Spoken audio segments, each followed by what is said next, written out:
Oh, welcome to the Sharpe Way Show. So happy to have you with me this evening. A little bit past 7:30 p.m. on the East Coast on a Sunday. Why the heck am I doing this Sunday? Because I missed so many days last week with my work I had to do and my minor injury that I had to handle. But those are all done now. So now I am back and I'm here. And there were so many things I wanted to talk about. And I threw a bunch of them out these last couple of days. I wanted to do an AMA, but there was still more I wanted to talk about. So I wanted to grab a couple pieces in. There's a little bit of I told you so. Man, do I like doing that. You can see that. I like to, I told you so stuff. And there's a little bit of that, but not that much, but a little bit. I want to cover the idea that people have been talking about a lot in the last several years, but surely this last 2 years for sure, more than ever. And that is the idea of, I don't know, it's the first couple minutes of the YouTube video. They might get mad if I say the word, but the word that is it's not slow but fast, and then there's an ism at the end of it. I'll wait till after a couple minutes and then maybe I'll be able to say it again. But it's literally in the title of this one. So yes, the idea of the 21st century version of that now popping up both in America and of course also in Germany, in Deutschland. So of course that's what people are talking about. And I wanted to bring something up. A couple of you asked me last time, the idea of the AfD, the Alternative for Deutschland party, which is the far right party in Germany, and how some people are like, oh, they're going to do so well. And I said, they won't. I said that they'll do well relatively. I said, but they won't get more than 20, maybe 25%, probably about 20%, maybe 25, right? Okay. So question is, so far, am I right? And of course, yes, those of you asked me, I know some of you did. So hold on, let me get this right if I could right now. I will show you my screen. And there it is. You can see it right there. If you can look at it, if you can see it or not. But right here, you see the CDU, which is believe it or not, the Conservative Party. The Conservative Party in Germany got about 28, 29%. The AfD, which is the far right party, not the Conservative Party, about 20%, 20.7%. And then the SPD, which is kind of like their Democrats, kind of like that, right? They've been in charge for a long time, right? So that's 16%. And then the Grüne or the Green Party got 11%. And Die Linke came out of nowhere, which is literally the lefties. That's what Die Linke is, the left. The lefties came out of nowhere. You might say, well, this doesn't make any sense. How can the AfD, which is basically the far right, Die Linke and Grün, which is the far left, how can they do so well, right? When you have the regular in Germany, the regular conservative CDU and the regular progressive or Democrats, the SPD. I mean, again, this is German, so not the same. I'm being close to what America is, but it's a little different. It is another country. But how could they do well at all? Because in Germany and in America, people want change. They want change. That's the issue. More than anything, they want change. But they're not ready to go full on AfD. And I knew they weren't. I know my Germans well enough to know they were not prepared to go full AfD. They didn't. In fact, they, instead of going AfD, they went Die Linke, they went to the left. They went left instead. And even though the AfD is, as you can see there by the blue here, they are the number 2 party right now in Germany, they will not be part of the government because no one will work with them. They will not work with them at all.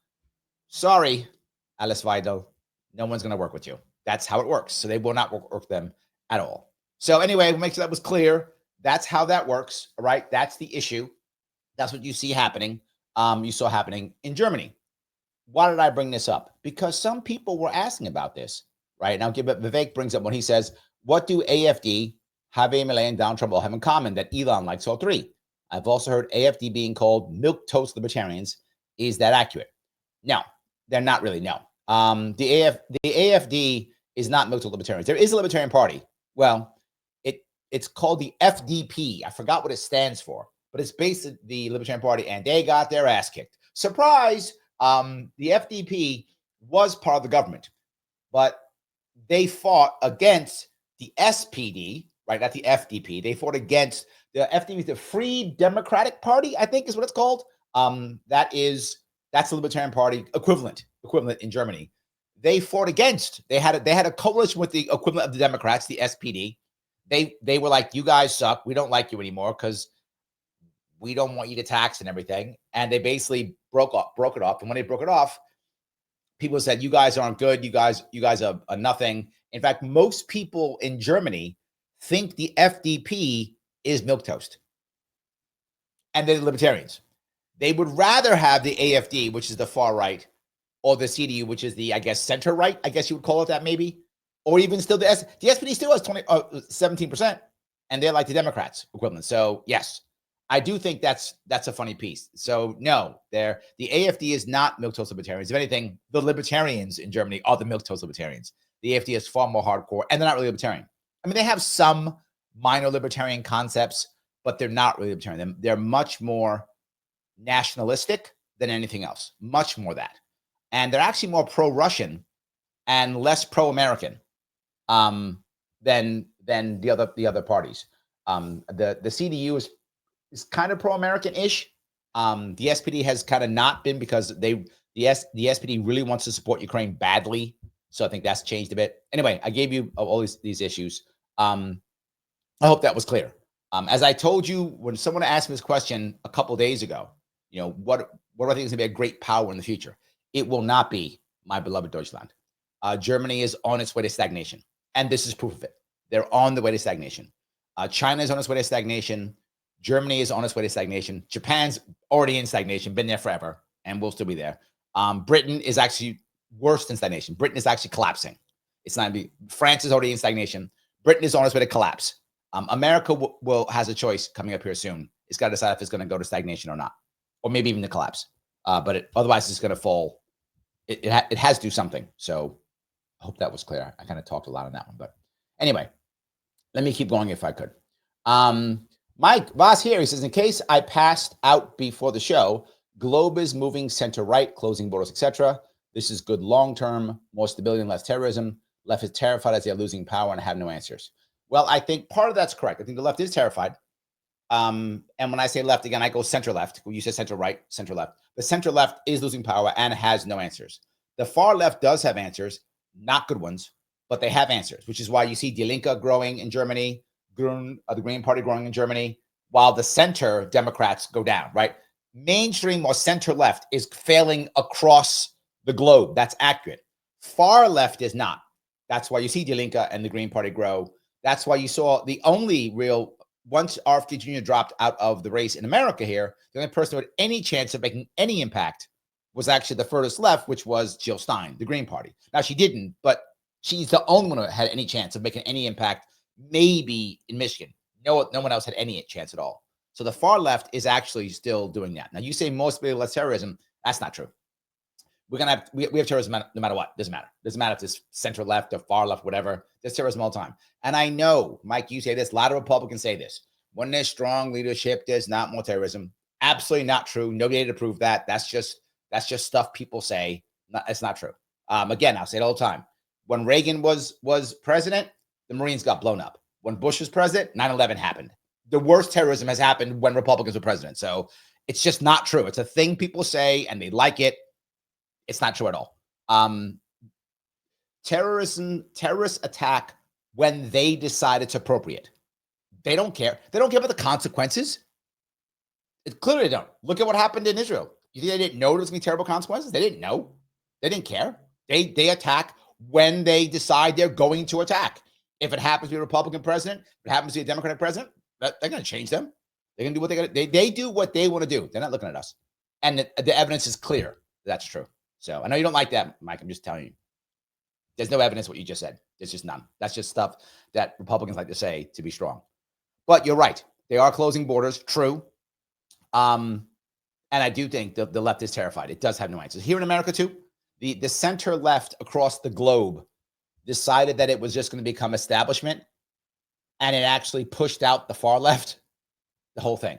So yeah, hope that was good. Daniel, thank you for the $5. How do you feel about Trump's plan to attack Mexican cartels? Just negotiations?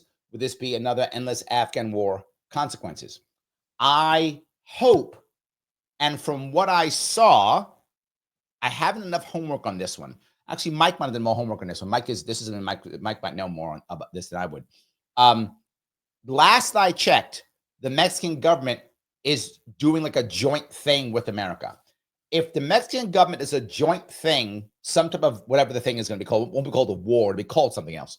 But whatever this operation or activities, whatever you're going to call it, if the Mexican government is on board, I don't think it'll be that bad. Look, I don't like it at all, obviously, but I have to be realistic. It's something like this is probably going to happen one way or the other. If they're not on board, it's going to be a big problem. The consequences will be terrible. I don't think, and I hope, and I don't think that Trump actually will just go, I don't care what the Mexicans think. I'm bombing cartels. If he does that, this would be terrible. I hope he's just negotiating. So far, and I'm going to just give credit where credit is due, so far, Trump has done a good job of, I'm going to invade Panama. Oh, I got a deal? Okay. I'm going to invade Greenland. Oh, I got a deal? Good. I hope he's doing, I'm going to go bomb cartels. Oh, I got a deal? Good. I'm hoping he's just negotiating because, Daniel, your concern about consequences, they would be terrible if he would just do it. I don't think he will. I hope it. I don't think it either. So I hope that answers your question. So, all righty. Let me grab some of these. Phil says, schnell, schnell, finden the like button. Yes, I like that one. That is a good one. You should quickly find the like button. That's correct. He is correct. Find the button known as like, the button known as Lima, India, Kilo, Echo. Yes, please do so. Jetzt, which means now. Jetzt.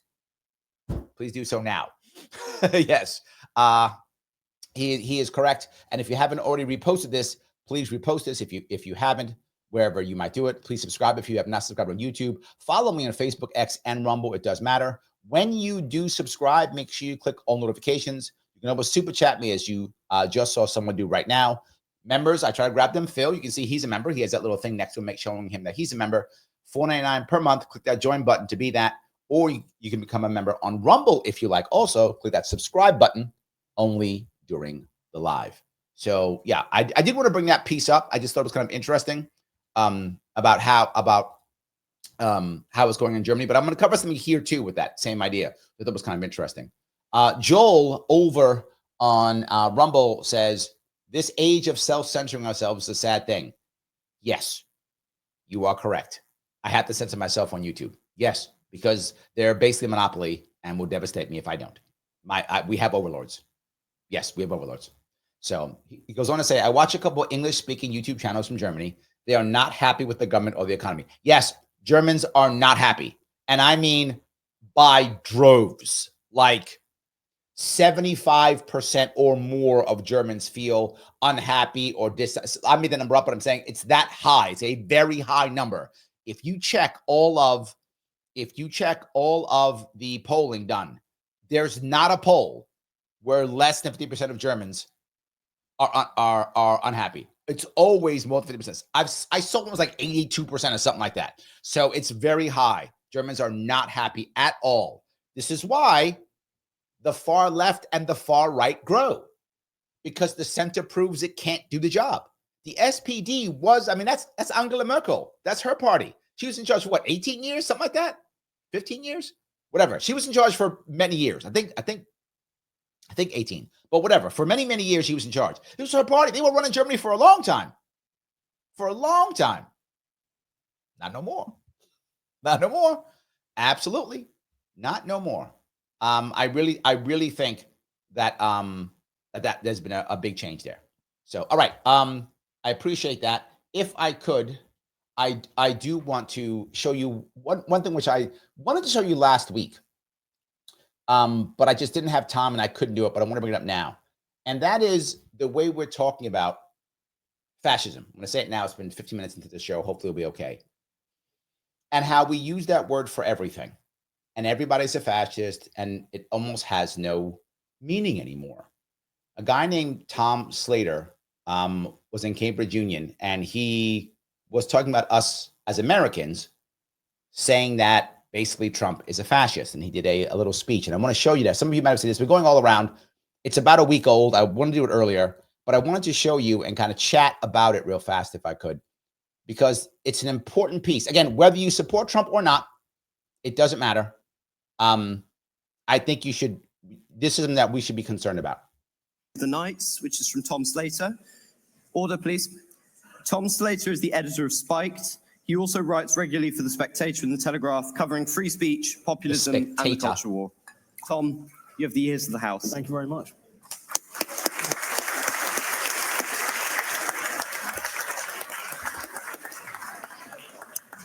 So I gather there are a lot of Trump fans in. So they did not like Trump at all. No, I'm not here to defend Donald Trump, necessarily. I'm here, though, to defend the meaning of words, historical memory, and why that's important. And with that in mind, I just want to mention three. This part really bothers me, because when this goes back to how I joke all the time, that anytime something goes bad or wrong, or someone I don't like, I immediately go to, he's Hitler. And again, this wasn't just Trump. If you remember back when Obama was around, they used to have those pictures with Obama with the Hitler mustache. You remember that? Yes, that was a Tea Party. Tea Party was calling everybody Hitler. Yes, it means nobody's Hitler. It means that now the actual Nazis, they're like whatevs, because we spend so much time doing this for calling everybody else this. Sequence. Benito Mussolini, Adolf Hitler, Donald Trump. It'll do. Now hear that. There are some people who think no difference. Der Führer, the Donald. The Romans salute, the Sieg Heil, the YMCA dance. The comparison is so absurd it practically debunks itself. Anyone who genuinely thinks that Trump's America, whatever else you might think about the man or his policies, can be mentioned in the same breath as fascist Italy or Nazi Germany needs to get a grip. It doesn't matter that you put 21st century before it. You are putting them in the same conversation. Let's be very clear what it is that we're talking about here. Fascism, and especially its Nazi form, was an evil the like of which the world had never seen, and thankfully hasn't seen since. Totalitarian control, messianic dictatorship, a cult of racial superiority, paramilitaries crushing the left at home, a Darwinian militaristic struggle abroad, the worship of war and violence, the mechanized attempt, let's not forget, to murder all of Europeans' Jews. If that sounds like America in 2025 to you, then I suggest you leave here and have a nice long lie down. Now, I know that woman immediately yells. You hear she yells because she cannot imagine. During this, there is a woman who will not stop talking. She just keeps popping up. Why? Because she is so triggered that you will not call him Hitler. There is no difference in her mind. What he just said, she basically says, well, yeah, because we're 2 minutes away from it. We're 2 minutes away from making camps and putting the Jews in them. No, we're not. That's not it. That's not a thing. And if anybody actually thought that, and I want to be clear on this, if the Democrats, who are the ones who said this, and some others too, if any of those people honestly thought that we were 2 minutes from building camps, if we were 5 minutes from invading Poland or Canada or whatever, if they actually believed that, why in the world would they want a peaceful transition? It's a serious question. If I was a Democrat and I honestly believed that Trump was Hitler, if I believed that, and he won the election, I'm not making a peaceful transfer. I'm not going to allow that to happen. I would not do that. I would hope you wouldn't either. But according to the Democrats, basically, he gets like, okay, great. Who's got the hammer? We got to start building the camps now? Yeah, okay, building camps. All right. And what country are we invading first? Well, what? Well, he won the election, so I guess we do that. That's insane. So it's not true. But this, I got to go back because you got to hear her because she will actually just get upset. Down in a second. Trump, he has to I'm push her away. silencing all dissent tonight. Trump is many things. He's a right-wing populist. He's an opponent of illegal and mass migration. He's a bit of a culture warrior. He can be quite thin-skinned and conspiratorial. What a lot of All true. Trump's an ass. I say it. It's true. That doesn't make him Hitler. That just makes him a jerk. And even people who support Trump say he's a jerk. That's not like, I'm not like talking out of turn here. Americans would call a blowhard. But try as I might, I am struggling to see the extermination camps or the goose-stepping gunmen killing with impunity. And I don't think my colleagues on the other side have helped me with that. She again has to interrupt. She cannot. She's like, no, she's so triggered. Second, I almost feel sorry for the speakers on the proposition, and actually many on the floor. It must be exhausting, petrifying even, to see fascism everywhere. Look at the guy in the back laughing. To see everyone who disagrees with you about immigration or gender as literally Hitler. I'm amazed any of you can sleep at night. The reason I think you can sleep at night, the reason that you're here arguing the toss with us rather than joining some anti-fascist militia in the Midwest somewhere, is I think deep down people know that this comparison is ridiculous. Ladies and gentlemen, I implore you. Okay, no, he's wrong on this one. The leadership, they know it's BS, or they wouldn't let it happen. They know it's BS. But there's a lot of people in America who believe this, who really think that's it. We're ready. It's the end. I got to move to Canada, whatever, right? There's people who honestly believe that. They are. Or how do you sleep? They don't. That's why they're all on drugs. I'm not joking when I say that. If you ask people, this is true. Do your own homework if you think I'm making this up. After the election, there was a surge in people who had to go to therapists because they honestly thought America was over.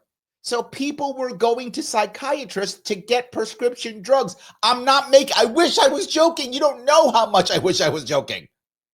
So he's actually wrong on this one. There's far too many Americans who are really like, oh my God, we now have Hitler. Like they bought it. Now, a lot of them are figuring this out and they're kind of like, wait a minute. I don't see any trains coming. I don't see any camps being built. We haven't actually invaded Canada yet. Maybe. I think some of them are starting to get that. Some of them are. Some are still scared. But to be forward, all of the liars in the establishment always knew they were lying. They always knew it was BS. But they said it again and again and again. Why? Because they wanted to scare you into voting for them without them having to have any actual policies to fix anything. Something else. This is for the Democrats specifically. And if you're on the left and you're watching or listening, you know I'm right here. The Democratic Party, the establishment, did not want to acknowledge the left wing of the party. Now, if you're on the right, you're like, what? They're all crazy lefties. I know if you're right wing, you think that's true. It's not. The Democrats are not actually left. They are, I don't know, center establishment, whatever they are. They're not actually left. They talk a bit of left. They do. They talk the talk. And to be forward, Democratic rhetoric is often very good. It often sounds nice and inclusive. It sounds amazing. It doesn't do anything and there's no policy behind it, but it often does sound very nice. So people on the right who aren't Democrats go, see, they're all lefties. People on the left go, these guys aren't lefties. And Democrats want to ignore the left wing of their party. So instead of them actually trying to have left-wing policies, instead, they use fear-mongering and say everybody's Hitler. And then you see it work. You saw people like Vosh, who is a hardcore lefty, go, we got to vote for Harris. He fell for it. Vosh is no dummy, but he fell for it. Right? A lot of people fell for it. Ole fell for it. You guys know who she is. Olemi. She fell for it. Same thing. Got to vote for Harris. Destiny, hardcore lefty. Got to vote for Harris. They all fell for it. That was the goal. And it worked in that regard for them. The sad part is it didn't work enough. It didn't work enough. And the Democrats lost it all. And now we have Trump. Now, if you're a Republican, awesome for you. If you're a Democrat, sorry. But this is what's happened. And I warned you of this. And Democrats don't listen. What are you going to do? To look at what the Trump is Hitler set do rather than what they say. Look at America. The Democrats have spent months, years saying that Trump was literally a Nazi in a spray tan, right? He was an existential threat to the American. And that's what they use. Existential threat, a literal Nazi, all those things. Vivek goes destiny center left. Now he is, Vivek. But if you listen to him before, he wasn't. He used to be far left. You're right. He has become center left, but he wasn't. Republic. And then he won again. And then with the election over, the scare stories were no longer useful. The Democrats, they didn't rush to the barricades. They showed up and made sour faces at the inauguration. I don't know about you. If I really thought a new fascist era was beginning, I wouldn't have done that. By the same token, nope, for all of time. Again, someone tries to keep cutting him off because they're so triggered. This is a problem. If you lean left or you're a Democrat right now, I would ask you, please take the time to stop being triggered, to stop insulting, to get together with your left people and come up with some serious policies. Or this is going to happen again and again and again. This is going to happen again and again and again.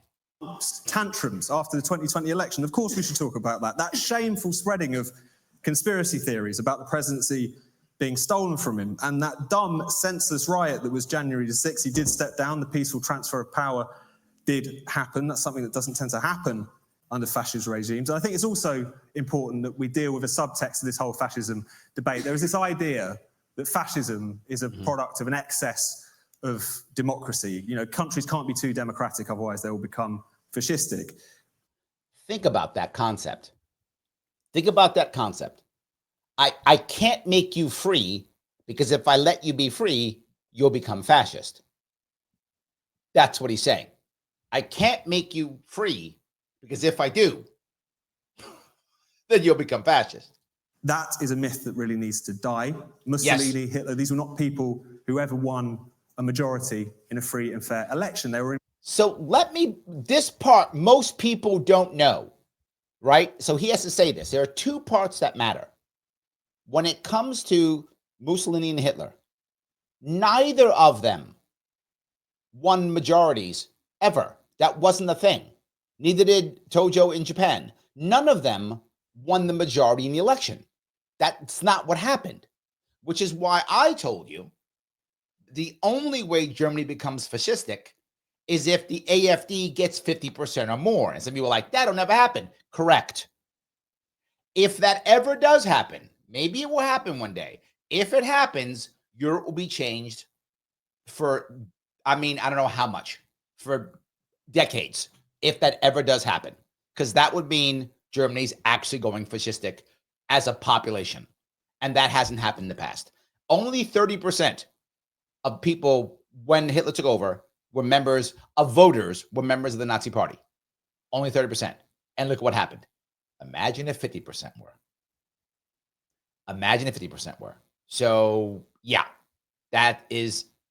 So that's what happened, right? So that it wasn't like Hitler and Mussolini and any of those, Tito in Yugoslavia, Franco in Spain. None of them believed in free speech. They all believed in censorship. Invited in to power by desiccated elites because they feared working class leftist revolution. Did you hear what he just said? They were invited in because they feared working class leftist revolutions. Yes. When the elites fear the people, they will put anybody in if they have to. Yes. Yes. So this anti-democratic subtext, which is something I'll come back to, is something we need to deal with. You can absolutely say that Trump is illiberal, that he's want to fly off the handle over words that hurt him or democratic votes that do not go his way. Accurate. But that does not make him a fascist. If he was in the UK, also accurate. That would make him a Guardian columnist. Or maybe a member of the Green Party, you know, the sort of people who've been going around in recent years taking ostentatious offence to various things people say and demanding a second Brexit referendum, another popular cause in this room, I'm sure, because they wanted us to get the right answer next time. So we'll take no lectures about rejecting democracy from the anti-Brexit set. All right, I'm going to take, you guys are giving a lot of comments. I'm going to grab some comments and I'll head back to this. But I just think this is a good thing to start. So I will grab some comments. Let me grab Sarah. Thank you for the 99. She says avian flu is the new C virus. It's also yet another attack on big ag by big ag on small farms, following and adding to raw milk hysteria and meat processing laws limiting farms. What can we do? Yes, yes, and yes. Everything you just said is 100% true, Sarah. Yes, it's off topic, but it's an AMA, and I will still take it because I do say ask me anything. A couple pieces. The avian flu is causing so many, is forcing so many farmers to kill their chickens. You might go, well, Larry, isn't that a good thing? No, that's insanely stupid. For many reasons. Why are you killing the healthy chickens? It's insanely dumb, but it's what we're doing because government says so, so we do so. You might go, well, Larry, it's still good because then you get rid of whatever, so and so. No. Who can take, what kind of company can, to Sarah's point, can survive losing a whole bunch of chickens? Big companies. Small companies are devastated. Small farms, devastated. Sarah's correct. So for safety, we are yet again going to destroy small businesses. Small farms, yet again, she is correct. Oh, because I'm scared of it, whatever, flu. It's a flu. It's a virus. There's always going to be a flu. I'm not trying to be mean. I'm not trying to be mean. And Sarah knows I'm talking. I'm not trying to be mean. I'm being realistic. So let's slaughter millions of animals. Let's raise the price of chicken. Let's raise the price of eggs. Let's raise the price of basic food that we have to eat because we're scared there might be a virus. Now, for those of you who go, but Larry, when the big virus came before and we had the lockdowns, a whole lot of Americans died. True. That's an accurate statement. And if you look at the people who died, the vast majority were people who were over 65 and who had more than one comorbidity.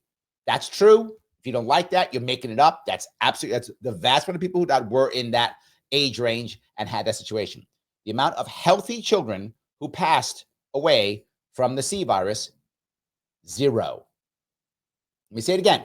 In America, you cannot find me one child, healthy child. There were kids who had 2 or 3 morbidities did pass. That's true. But healthy children who did not have 2 or 3 comorbidities, 0, not one. So you want to destroy small farms. You want to destroy our food. We already have a food shortage. Mike's been talking about that for years. We already have food. So we're going to make things totally worse, make inflation worse, because maybe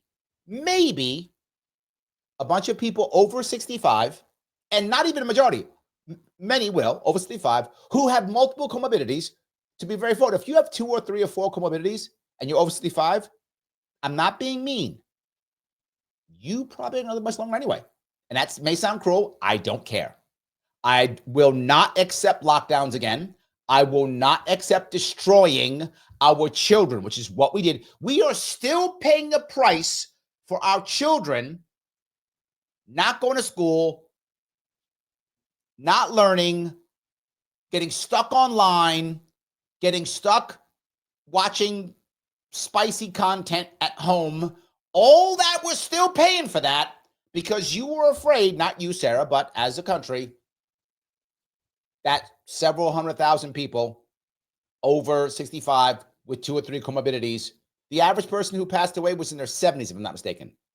I'm not saying you can't live past 70. I'm not saying that. But am I going to destroy the world for my 70-somethings? No. It makes me cruel that I'm cruel. If I have 2 children, 2 daughters. If I have a choice of me dying or them dying, I choose I will die. Done. Not even close. I didn't even hesitate. Of course not. The youth matters more than me. Period. That's how that works. They are my children. They're far more important than I am, period. So I'm not going to destroy them because I'm greedy, because I'm scared, because I'm worried. If you are worried about the avian flu, and maybe you should be, I don't know who you are listening, maybe you're concerned and you should be worried about it. Okay, no worries. Then get yourself as many shots as you want to get. Please get them. Not just that, be as healthy as you can be. Wear whatever PPE you feel comfortable doing. Stay home if you want to. It's your health. You should do what you feel is appropriate for your health. You should stop destroying the entire world because you're afraid. That is unfair. That is selfish. It's wrong. I wouldn't do it for me. I wouldn't do it for you. Just to be very clear. Not just that. Raw milk. Why in the world does anyone care if someone wants to drink raw milk? How insanely stupid is that? How insanely, not just that, how selfish is that? How self-righteous is that? I'm going to sit here and say, Sarah, because I think raw milk is bad, you may not buy it. You may not drink it. If there is some issue with raw milk, okay, you don't like it, you're afraid of it, you think you might die from it, you might get infected by it, no worries. Please don't buy any raw milk then. No one is forcing, no one's grabbing you, pushing you down, and pouring raw milk down your throat. You don't have to have it if you don't want to. No worries. But yet again, crushing small farms. This is all about, this is what's so funny. You find people saying, it's just the big banks, or it's just the big, no, it's everyday government destroying small businesses. I look in my neighbor, I'm sorry, Sarah, you got me triggered. I'm going to try to be good. Mike, I know Mike's really mad at me, I'm getting triggered. I'm going to calm myself down, I won't get triggered. Calm myself down, okay. I look at my own neighborhood here in Astoria, Queens. I did a video back in 2018. I called it the hoodie video. Why? Because prior to that, I was always wearing like a suit or something.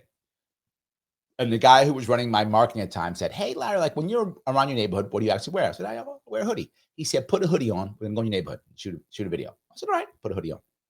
And then he said, just rant about your neighborhood. I said, okay. So I did a video and I talked about how all around me that everything's going away. All the mom and pops going away. And it's been 7 years since.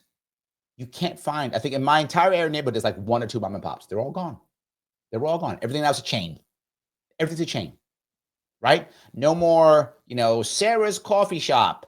Now it's Starbucks or whatever. No more, Bobby's Pizza. Now it's whatever, Domino's, whatever. Is it Domino's? We have a pizza joint around. I forgot what it's called. Whatever the chain we have here. We have one of the chains here. I don't get chain pizza, but I had that. So yeah, I completely agree. Not just that, meat processing. I said this, Sarah. And this again, back in 2018. My plan, Sarah, was to say, if you are a farmer, and Wyoming already has this law, we should copy Wyoming and New York. If you're a farmer and you promise, just by signing a sheet of paper, that's all, that you will only sell within New York State, you will not sell outside of New York State, you're immune from all federal regulatory bodies. What? That sounds crazy. I'm taking away this. Yes, because the federal laws is what destroys this stuff. The federal law is what destroys it. The federal law is controlled by big ag. So just have local state laws. State laws still say don't poison people. That's still state law, right? So don't poison people. But all you would say is, as long as you have a note somehow prominently displayed, whatever that is, saying we do not follow federal guidelines. That's it. And then if you, Sarah, say, no, I love my federal government and whatever they say, I trust the FDA completely. And if you believe that, don't buy from that farm. That farm has decided to not follow it. If you don't care, go. Why does that matter? Because meat processing laws, as Sarah knows, I know it's because New York's a massive farm state. People don't know that, right? New York is big on, has been. What has made New York State great, which we're losing, is the 3 Fs. You might laugh at them, but it's true. Finance, farming, and forward thinking. Those are the 3 things that made New York great. We're losing all 3 of them. That's why we're not great anymore. Finance is going away, farming is going away, and we haven't had forward thinking in I don't know how long. That's big. That's going away too. That's all just gone. But farming is a big part of New York State. So that's how I know these things.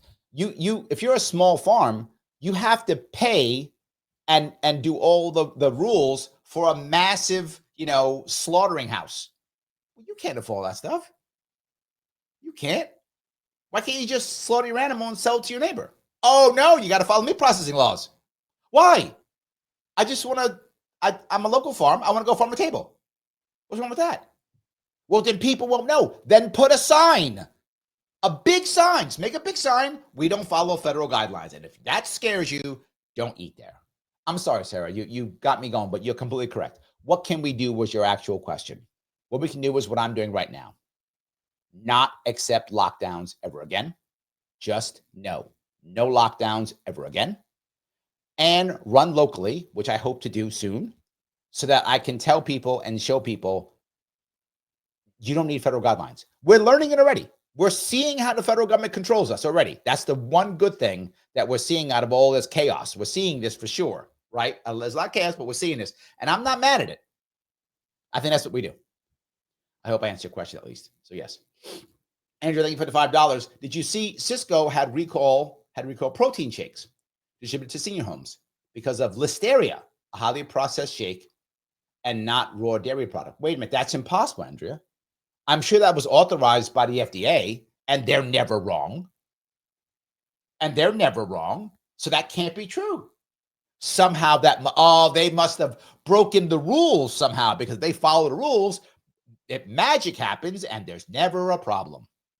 Yeah, no, that you and I know that I'm just teasing. It's silly. Nothing is perfect. I get it. And there are laws against it. Even if this was some local farm that decided to give some restaurant some food that was bad, that's still against the law. You can't poison people. It might not be a federal case. It'll be a state case. So either way, and if it's not a state case, it'll be a civil lawsuit. So either way, there's punishment available for people who do bad things. You don't have to stop people from having some freedom. Yes. Thank you for that, Andrea. I'm sorry I went long on that. I get triggered sometimes. I do get triggered. It's true. Sometimes I get triggered. I'm going to calm now. So yes. All right. Let me grab some more, bunch of questions. I do want to grab some before I go back to that for a little bit, if I could. All righty. So many of these. I do appreciate this. All righty. Travis says, if you knew someone who believed could be of great service to RFK Jr.'s HHS mission, where or to whom would you suggest they reach out to? That is a very hard one, Travis, to be forward. Why? Because the second Trump won, everybody who thought that threw their resume in. I mean, you're like 4 months late. I don't mean to be mean or cruel. I'm just being honest. You asked an honest question, I'm giving an honest answer. You're like 4 months late. This was happening. They were recruiting months ago. You are if someone wants to jump on the board now, they're way behind. They're going to have to either find somebody who knows somebody or just put their name in the regular HSS, apply here and hope. I'm being very forward. It is very challenging right now. Whoever, Travis, if it's you or somebody else, you're 4 months too late. I don't mean to be mean. You asked the question. I'm giving you a serious answer. Yeah. So, okay. Rick says, trying fasting today, 21 hours, but wondering about supplements that create ketosis. It appears that for me, less than 20 grams of carbs is enough. It isn't that. Here's the thing, Rick. This is a little keto piece. All of the carbs that you have are basically sitting like in your liver and stomach and your organs right now. You have to be able to get all of them out before you start going to ketosis. And that could take time. Some people will tell you that you should do cardio while you're fasting. And I'm not saying this, but I've heard people say this. You should do cardio while you're fasting so that you can burn all that out of your organs so you can get yourself into ketosis. Some people say you don't have enough energy, so don't do cardio. I've heard many people say don't do a physical like lift or workout when you're fasting because you won't have enough energy and you have a higher chance of being injured. To be forward, I'm not sure which of those is right. I'll tell you what I do. When I fast, I actually do cardio. Like I'll get on a treadmill, I'll get on a bike. I will do cardio when I'm fasting to get it all out to make sure I go into ketosis. So that's a critical piece. If you can, Rick, I would do some form of cardio. That's my opinion. That's what I do. It isn't about the number of grams. You have to first get stuff out of you first. Second piece, anything with MCT oil. MCT oil, it's coconut oil and other types like that. MCT oil will help to get you into ketosis faster. So I will very often put it in my coffee. I got a cup of coffee and I'll put a teaspoon in. Now, here's the problem with MCT oil. If you haven't used it often, use it right away, it can give you stomach problems. So I would use very little bit, maybe a teaspoon in water, coffee, whatever you're using. Now, if you're fasting, you can have coffee, use Campbell cream in it, right? Because the cream will have calories. So you can have coffee without cream. If you want to use a sweetener, it's got to be a sweetener. Generally speaking, a stevia or monk fruit sweetener is going to not give you any spike and will keep you in a fasting mode. Monk fruit or stevia is basically the only two you can use. I mean, some people think others. Obviously, you can't use sugar or honey because that will get you right out. So Either I would go stevia or monk fruit if you want a sweetener, and if you like sweetener in your coffee or not. If you do, no cream in your coffee. There are some MCT creamers. You could use that if they don't have any calories in them. Some of them do. So I think that also might help you out. I hope that's clear. So keep yourself under 20. Fast for a day or two. If you can go 2 days, home run. I've gone 3 before. If you can go 2 days, even better. But I would just do 1. Doing fine. Do 20 hours, 22 hours, whatever it is. Keep it under 20. Do some form of cardio, whatever's appropriate for you, with a bike, treadmill, walking, whatever's your thing. Do that. And I would use some form of MCT oil. It's very cheap to find. Not cheap. Easy to find. It isn't cheap. It's easy to find. So if that might be helpful too. And I've done that right before I start my fast, not during the fast, because MCT oil does have calories. Lots of it, by the way. 1 tablespoon of MCT oil will have like 100 calories. So it's a lot of calories. So have the MCT oil before you fast. I should have been clear on that. Have the MCT oil before you fast. Then do some form of cardio. Get everything out. You should be fine. I hope that was helpful. All right, Daniel, thank you about $10. How do you feel about Trump possibly giving the technocrat-in-chief Elon, the MIC contractor, military contractor, access to all the IRS records on taxpayers? Project Starshield, the new surveillance state. To be very forward, when I hear people say it, they're actually right. And a lot of people are saying, this is not the way to do it. Elon shouldn't have all this power, blah, blah, blah. They're right. They're not wrong, Daniel. They're right.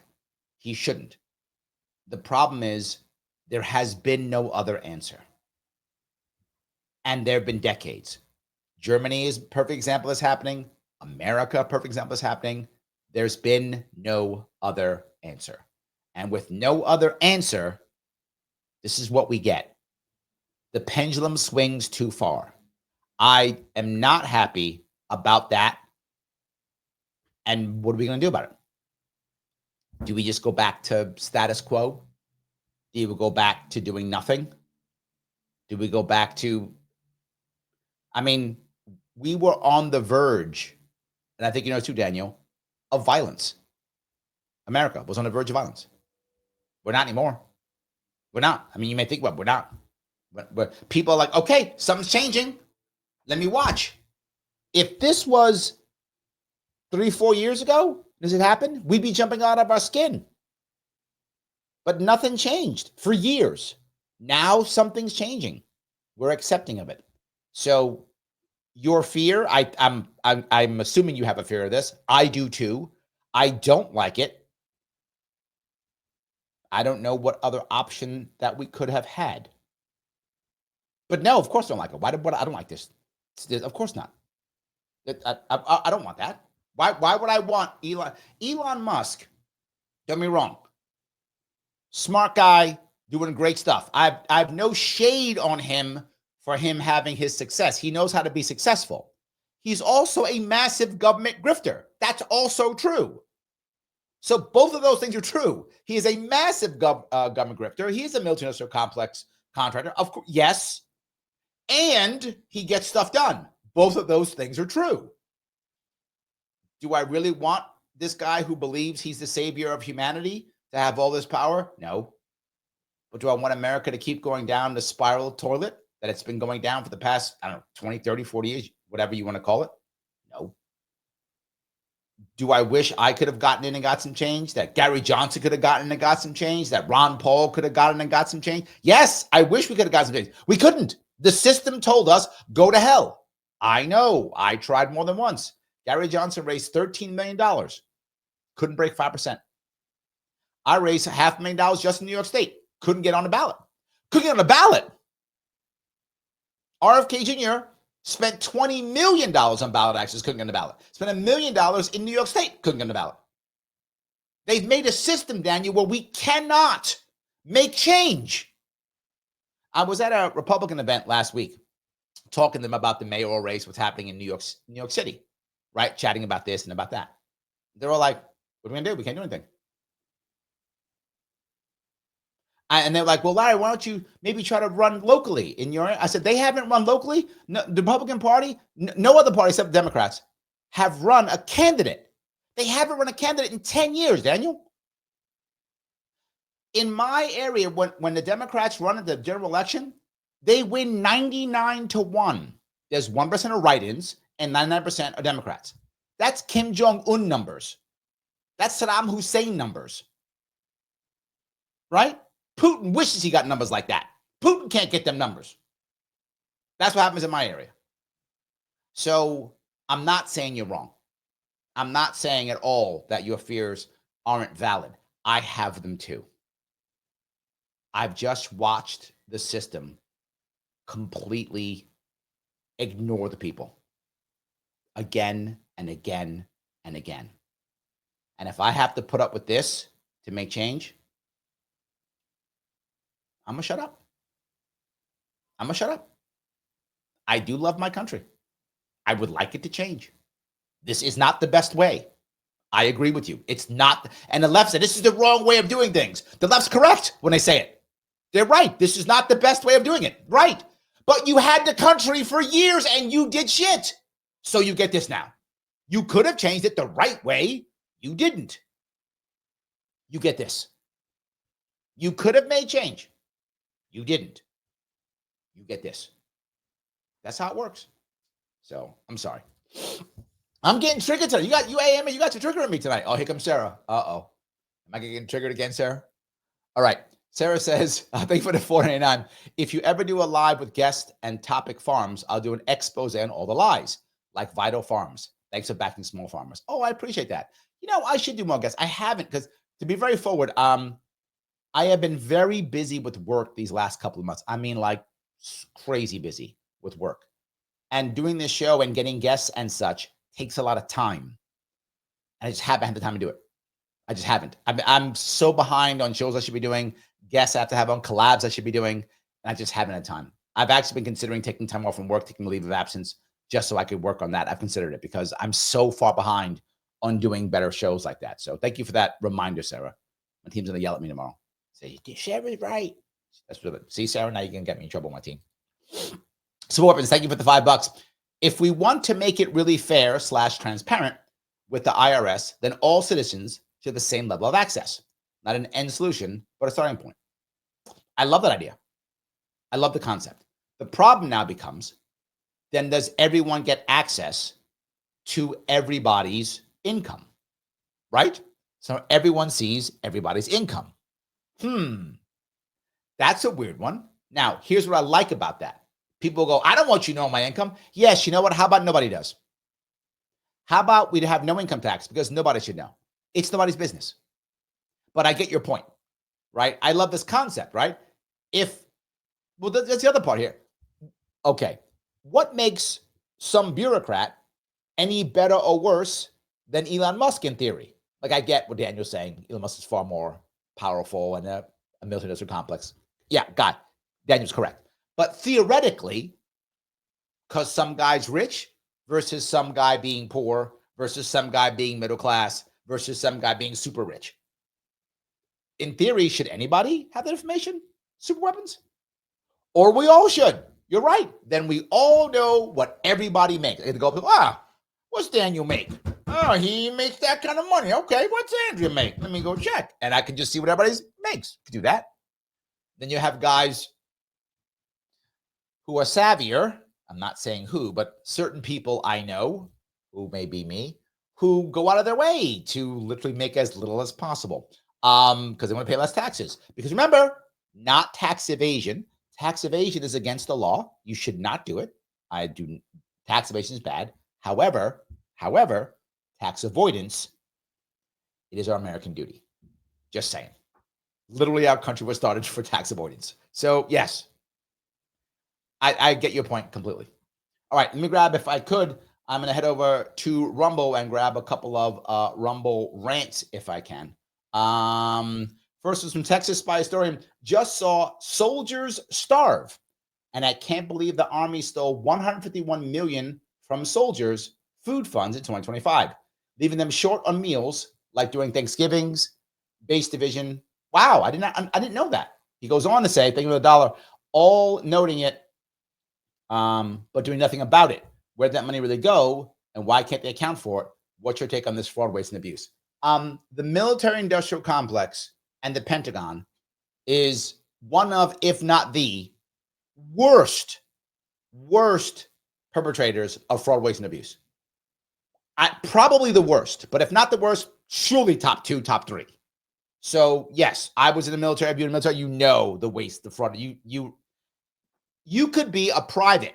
You could be an average, sailor. You could be an average airman, everyday Marine, and you see it. Imagine if you're an officer. Oh my God, you probably live it. You just live it. Now here's the problem. All those officers who've been watching the fraud, waste, and abuse since they were second lieutenants, now they're generals. They've been doing the fraud, waste, and abuse for 30 years. They're really good at it, man. Like 30 years of fraud, waste, and abuse, you'd be good at it too. Anybody would. You do something for 30 years, you're going to be good at it. This is how it works. So yes, I think it's embarrassing that we do that constantly. The problem is these guys don't care where the money goes or doesn't go, as long as it somehow gets spent. That's the issue. Now, for many of these generals, some of you may not know this, we have more generals now than we had during World War II. Let me say it again. We have more generals now than we had during World War II. During World War II at its height, the American military had about 10 or 12 million people. I think about 12 million people at its height. Now about 2. We have 1/6 the military and more generals. That right there is fraud, waste, and abuse. I wish Mr. Elon Musk could get into the Pentagon and fire 80% of the generals. 80% could go away tomorrow and no one will even notice. No one will notice. Except all the military industrial complex people who are buying and selling them, for the future. So, yeah, I hope I answered your question, Texas Spy Historian. Thank you for that. So, yes. RMC, if I have, I covered that. Good. All right. So, I know so many questions. I do want to keep going down here if I can. Rick says, fascism has no meaning. True. They've made it that way. They've literally made it that way. Yes. All righty. If I can keep going down here. Andrew says, rip FDP. Yeah. Well, and he goes on to say FDP is more run-of-the-mill liberal, classic liberals. Yeah, that's what I meant. They're much more, if there's going to be a milquetoast libertarian party in Germany, it's the FDP, Andrew. You're correct. It's them, not the AFD. It's the FDP. I completely agree. I think you're right. Yes. Dave says, yes. I said this on Twitter. Mussolini was Mussolini. Salazar was Salazar. Franco was Franco. And the H-man was H-man. Putin is Putin. It's like a Venn diagram. It's not an exact match. Correct. Anytime someone goes, yeah, so-and-so was Hitler. Okay, stop talking. Because all they're doing is insulting, right? And that's the thing. They're just going to insulting. They don't have any plans, any ideas, just insulting. That's it. All right, let me go a little bit further on this one, then I'll get back to your all your comments and questions. I have noticed and noted the wording of this motion, right? That qualifier. Is Donald Trump a 21st century fascist? But the arguments that we've heard is that seems to conquer all before it. The definition of a fascist is one thing. The definition of a 21st century fascist is another. And it doesn't matter that they don't resemble each other at all. That's a ridiculous point and one that we should reject, I think. Just because you say 21st century doesn't mean all of a sudden, well, now it's okay. Look, we've heard a series of cherry-pick quotes, the odd policy, hand gesture. I tend to gesticulate a lot myself, so I'm going to keep it to a minimum because I know it's a dangerous game these days. But this idea that just because you see some superficial resemblance to Nazism or fascism, if you squint hard enough, that makes Trump a fascist, I think is facile. You can talk about the facts. Someone, again, they keep jumping on board. But he put the hand signal. Okay, yes, I get it. My question is, do you honestly believe that America is 5 minutes, 5 days, 5 weeks, 5 months from building the camps and putting insert minority, Jews, Muslims, Mexicans, whatever, building these camps and putting them there? Do you honestly believe that? And then systematically murdering them. Do you honestly believe that? Do you honestly believe that we are about to go on physical world conquest with our military going across. Now, I know Trump's talked a lot of trash. I get it. You're not wrong. He's talked a lot of trash. What has actually happened? His point he brought up, even with Jay, day after 5, even with that, was there an actual, didn't he actually step down? So far, everything is, and maybe I'm wrong. And look, if I'm wrong, I'll be the first guy to say, you know, when I'm wrong, I say it. Just so damn right I'm wrong. But when I am wrong, I will say it. Unless something's crazy, we're nowhere near building the camps and the trains, and that's not a thing. We're not murdering people. Our war on drugs murders more people than anything else we've done. Our war on poverty murders more people. We lose how many people per day because of deaths of despair, overdoses, suicides? Hundreds. I'm not making that number up. We lose hundreds every day because of that. Hundreds every day. Nothing to do with this stuff. That Trump and his rhetoric about migration, meanwhile blithely ignoring the fact that in both of his terms, Barack Obama deported more people from America than Trump did in his first term. But because he doesn't do it meanly, because he doesn't sound off about it on social media, no one... This is true, and this is my point. And I know if you lean right, you might not want to hear this. But Democrats they have good rhetoric, right? Obama was smooth. Clearly, I'm not an Obama supporter, but I have eyes. The guy's smooth. It's true. He's not harsh like Trump is harsh. It's just true. The guy's right. And because Obama's smooth and Trump is harsh, nobody cares that Obama actually deported more people. He was the porter in chief. In this room seems to care about any of that. Right. People may claim, as we've already heard, that there is some sort of, again, something suspect to a lot of the policies that he pursues. And again, you don't need to agree with everything that he does, but you have to recognise that the reason Trump has managed to get himself elected twice is not because people are stupid. It's because there are issues that, for whatever reason, he was the only one talking about. You take the gender issue, the idea that to say that someone who's gone through the benefits of male puberty should be allowed to punch women in the face in a boxing ring is obviously ridiculous. Everyone knows it's ridiculous, yet it had to fall to Donald Trump to point this out. Now, whether you believe that or not isn't the point. The point is the vast majority of America believes that. You may not personally, but what he's saying, like 80 to 90% of Americans believe what he just said. So why didn't somebody talk about it? They didn't. But what you see is, and it's the point I'm going to bring up here. He says the fact that Trump got elected twice is not because Americans are stupid. And a bunch of you, particularly if you're on the left, said, yes, it is. You said that in your head. I know you did, because most of my friends are Democrats. That's how I know you said that, because they tell me that all the time. Why are these Republicans so stupid? Yeah, all the time. I was at an event the other day, and a woman says, she tells me she's a Republican, and she said, you know, there's this local like Facebook group, neighborhood group that I have, and people often put, you know, events that are coming up, and sometimes they put some political events coming up, Democrat this, Democrat that. Now, again, this is New York City, Queens. My congressperson's AOC. So now you know the area I'm talking about. So she's in Queens also. And she says, so I put, you know, there's going to be a Republican club meeting here. And the hate I got, she told me, this is what she told me. This is her words. She said, the hate I got, I couldn't believe. She said it was things like, great, now I know where the Nazis are. Yes.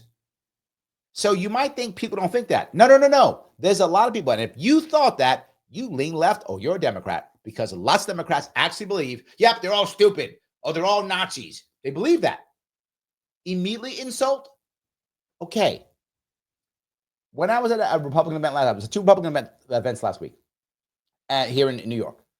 And one guy asked me the question. He said, Larry, you know, do we have to talk to Democrats? I'm not joking. This question, I went to the event, I was talking, it was live. The guy says, Larry, do we have to talk to Democrats to win? Can we win in New York City without talking to Democrats? And I'm like, no, you have to talk to Democrats. You have to talk to people who are on the left.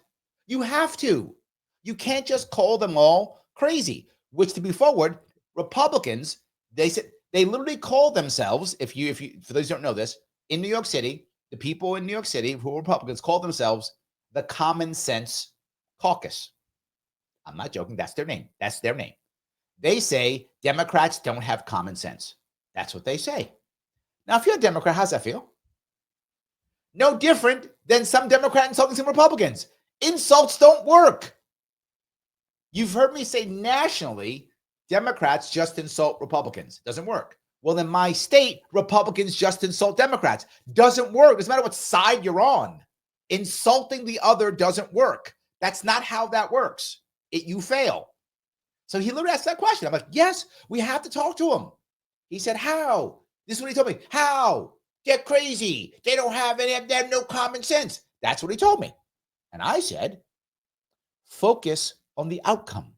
Because the reality of it is, we all want the same outcome. Have a plan to get to the outcome. We all want to talk about the plan. Don't just go, whatever, school choice or whatever is the phrase of the day. That's not going to work. What's the plan? You got to talk to these people. He's right. This guy talking is right. You can't just, well, you can't effectively, how about that? You can't be effective and just insult people. It doesn't work. You got to talk to them. If you live in Nebraska or Utah and you're not a Republican, you better talk to Republicans or you're not getting elected. If you live in New York or California or Massachusetts, you can't get elected without talking to Democrats. You got to talk to them. You have to. You got to have an answer. You can't just insult. And sadly, we just keep spending time insulting. And a great thing about two people who are now in the world with us, RFK Jr. and Trump, they don't care about being insulted. I'm sorry, they do. Sorry, they do. They will keep moving even though they're insulted. How about that? Trump will counterpunch. RFK Jr. will try to be better. He's a better person than Trump is in that regard. Better than me, to be forward. RFK Jr. is better than me in that regard. He just takes it and moves on. But they can take getting insulted and just keep going. A lot of people can't. I think people would be wise. Is that a point of information or just a beef? But anyway, the point that I'm trying to make is that if you stretch the definition of fascism... To be clear, this is his time. He's making his speech. They've interrupted him 3 times already. In this respect, it's not just grim. It's not just wrong-headed. It's not just against the academic literature or the dictionary definition. It amounts to plundering some of the darkest moments of human history, exploiting the unique suffering of those who perished in gas chambers and on battlefields in order to score cheap political points. Home run, this guy. So the people who actually suffered are now pushed to the side so you can go, so you can virtue signal. The insistence on calling Trump fascist says less about him, I think, and the populist movement that he's kind of improbably ended up leading, and more about the people who are relentlessly slinging the accusation at him. I think it reveals a clapped-out political establishment that no longer knows what it stands for, can no longer defend why it should be in charge, and therefore it demonizes any opposition to itself as proto-Nazi. It also... This is so important. If you watched people like, and this, by the way, goes for Republican establishment too. Republican establishment has figured out they can no longer beat Trump, so they found a way to work with him. But they think the same way he does too. The Democrats were like, no, we can't work with him. We have to fight him. But if you remember, Hakeem Jeffries last week literally said, I don't know. He was publicly, he said, I don't know what tools, I'm trying to figure stuff out. I got nothing. Yes, he literally has admitted he has no plans. He can't. Remember, the Democratic Party last year when they got their butt kicked, when they looked at their leadership, they clearly said, let's clean house and of course they did not. They kept the same people. Everyone stayed in charge. Everyone kept in power. They changed nothing. They don't know why they're in charge. They can't validate why they're in charge. They can't validate why they're running the Democratic Party. The actual left of the Democrats has left the Democratic Party. They don't even know what to do, so they just demonize everybody. He's right. Mitch McConnell, the poster child for the right establishment, is no better. He can't do it either. That's why I'm voting against these people because I'm mad. That's it. He is a Republican answer to that. Reveals an increasingly out-of-touch bourgeois left that's become so detached, so disdainful even, of working class people, but that whenever they get together and rebel against the establishment, it instantly assumes they've been whipped up into this by some kind of racist, fascistic demagogue. Yes. Don't I tell you that all the time? The second you say anything's wrong with mainstream Democrats, you're an ist or a phobe. Guaranteed. You're an ist or a phobe. Because why? You would never. No one would have done that unless you're an ist or a phobe. You must be one. Maybe you're both of them. Of course you are. Of course you are. This is my biggest beef of all the beefs I have with Bernie Sanders. This is the biggest one, is that he fell into this. He became one of them when he had the chance to not. Well, maybe he didn't become. Maybe he was always one of them. But he had a chance to not be. That's what I'll say. He had a chance to not be one of them. And he chose, no. I'm going to be one of them. I'm good. I'll talk like I'm not one of them. That I'll do. Again, back to the same thing. Democratic rhetoric is very good, right? So he's going to talk like he's not one of them, but he's exactly one of them. When many of those voters are black, are Muslim, are Latino, record numbers of whom backed Trump in November last year. That's a strange kind of white supremacy as far as I'm concerned. This pattern of hysteria keeps repeating itself, and I think it is getting no one, regardless of what corner of politics. Fifth time he's been interrupted. They're in anyway. Yes. Do you think maybe you've talked a lot about his words and how we shouldn't pay attention to his words and more so his actions, which seems like almost a concession that there might be traces of fascism in what he's saying. And if that's okay, then her word, as she's trying to attack him, she's like, I gotta get fascism. So she says, there might be traces of fascism in what he's saying. That's what her words. There might be traces of fascism in what he's saying. True, then don't you think that the left that you're demonizing is the reason that he's not been able to manifest that fascism in real life? So he's saying, so because of that, the left is the reason why he's been unable to manifest that fascism in real life. That's what she says. So because the left is so good at fighting him, the left has stopped him. That's what she just said. Holy shit, she's stupid. Or a total ideologue. Hakeem Jeffries goes, I don't know what to do. That's fighting? Have you seen the Democrats fighting? They're not fighting. The Democrats literally said, we're going to help him. We hope he does well. There's no fighting being done. You see fighting somewhere? Resisting it, so... Who's resisting? Look, yeah, and they clap. Yeah, we're resisting. We're resisting. How are you resisting? What are you doing? The 7 people who went into the streets and went, we don't like Trump. That's resisting? Stop. You're playing yourself. Stop playing yourself. Look at them clapping. Yeah, we're beating Trump. As Elon Musk takes over the IRS. We're resisting. What planet does she live on? This is virtue signaling at its best. Right there. See? That'll teach you. And we're clapping. You go, girl. We are clapping. See that? You go, girl. I'll be very clear. In his actions, in his words, to compare Donald Trump, a strange, unique political phenomenon by any stretch of the imagination, to, as I say, the most evil movements that we have ever seen, with millions murdered, I think is absurd on the face of it. And I'll keep, she won't stop. This is now the 6th time he's been interrupted. Now, to be forward, if this was Nazi Germany or fascist Italy, her going, we're resisting, would have got your ass put into a camp and exterminated. Or if you were a loyal German, got you sent to the Russian front and killed by Russians. I know that happened in my family. That's what you get for resisting. You go to the Russian front and you get killed by Russians. That's what happens. You die in Stalingrad, or you get arrested, or you become a POW in Stalingrad and stay in a POW camp until 1948. The war ended in 1945. And you stay in a Russian prison camp for 3 years after the war is over. That's what happened to Germans who resisted. They did that. That's what actually happened to Germans who resisted. Yeah.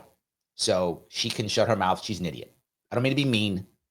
Yeah, I do mean to be mean. She's another idiot. There's so many of them. I do mean to be mean. I don't care. She can be mad at me if she wants to. It's just true. Daniel, thank you for the $10. Let me grab some of these if I can. From your chat yesterday, is Trump still for red flag laws? People on antidepressants would have their guns taken first and due process second.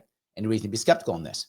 I don't think Trump cares at all. As I said before, this is not Trump's piece at all. He doesn't care. He'll only care if there's a school shooting. Otherwise he does not care at all. He doesn't care about the Second Amendment at all. He isn't for or against the Second Amendment. He does not care about the Second Amendment at all. Being very forward, he does not care. If it went away tomorrow, fine. If it was, actually respected, fine. He doesn't care.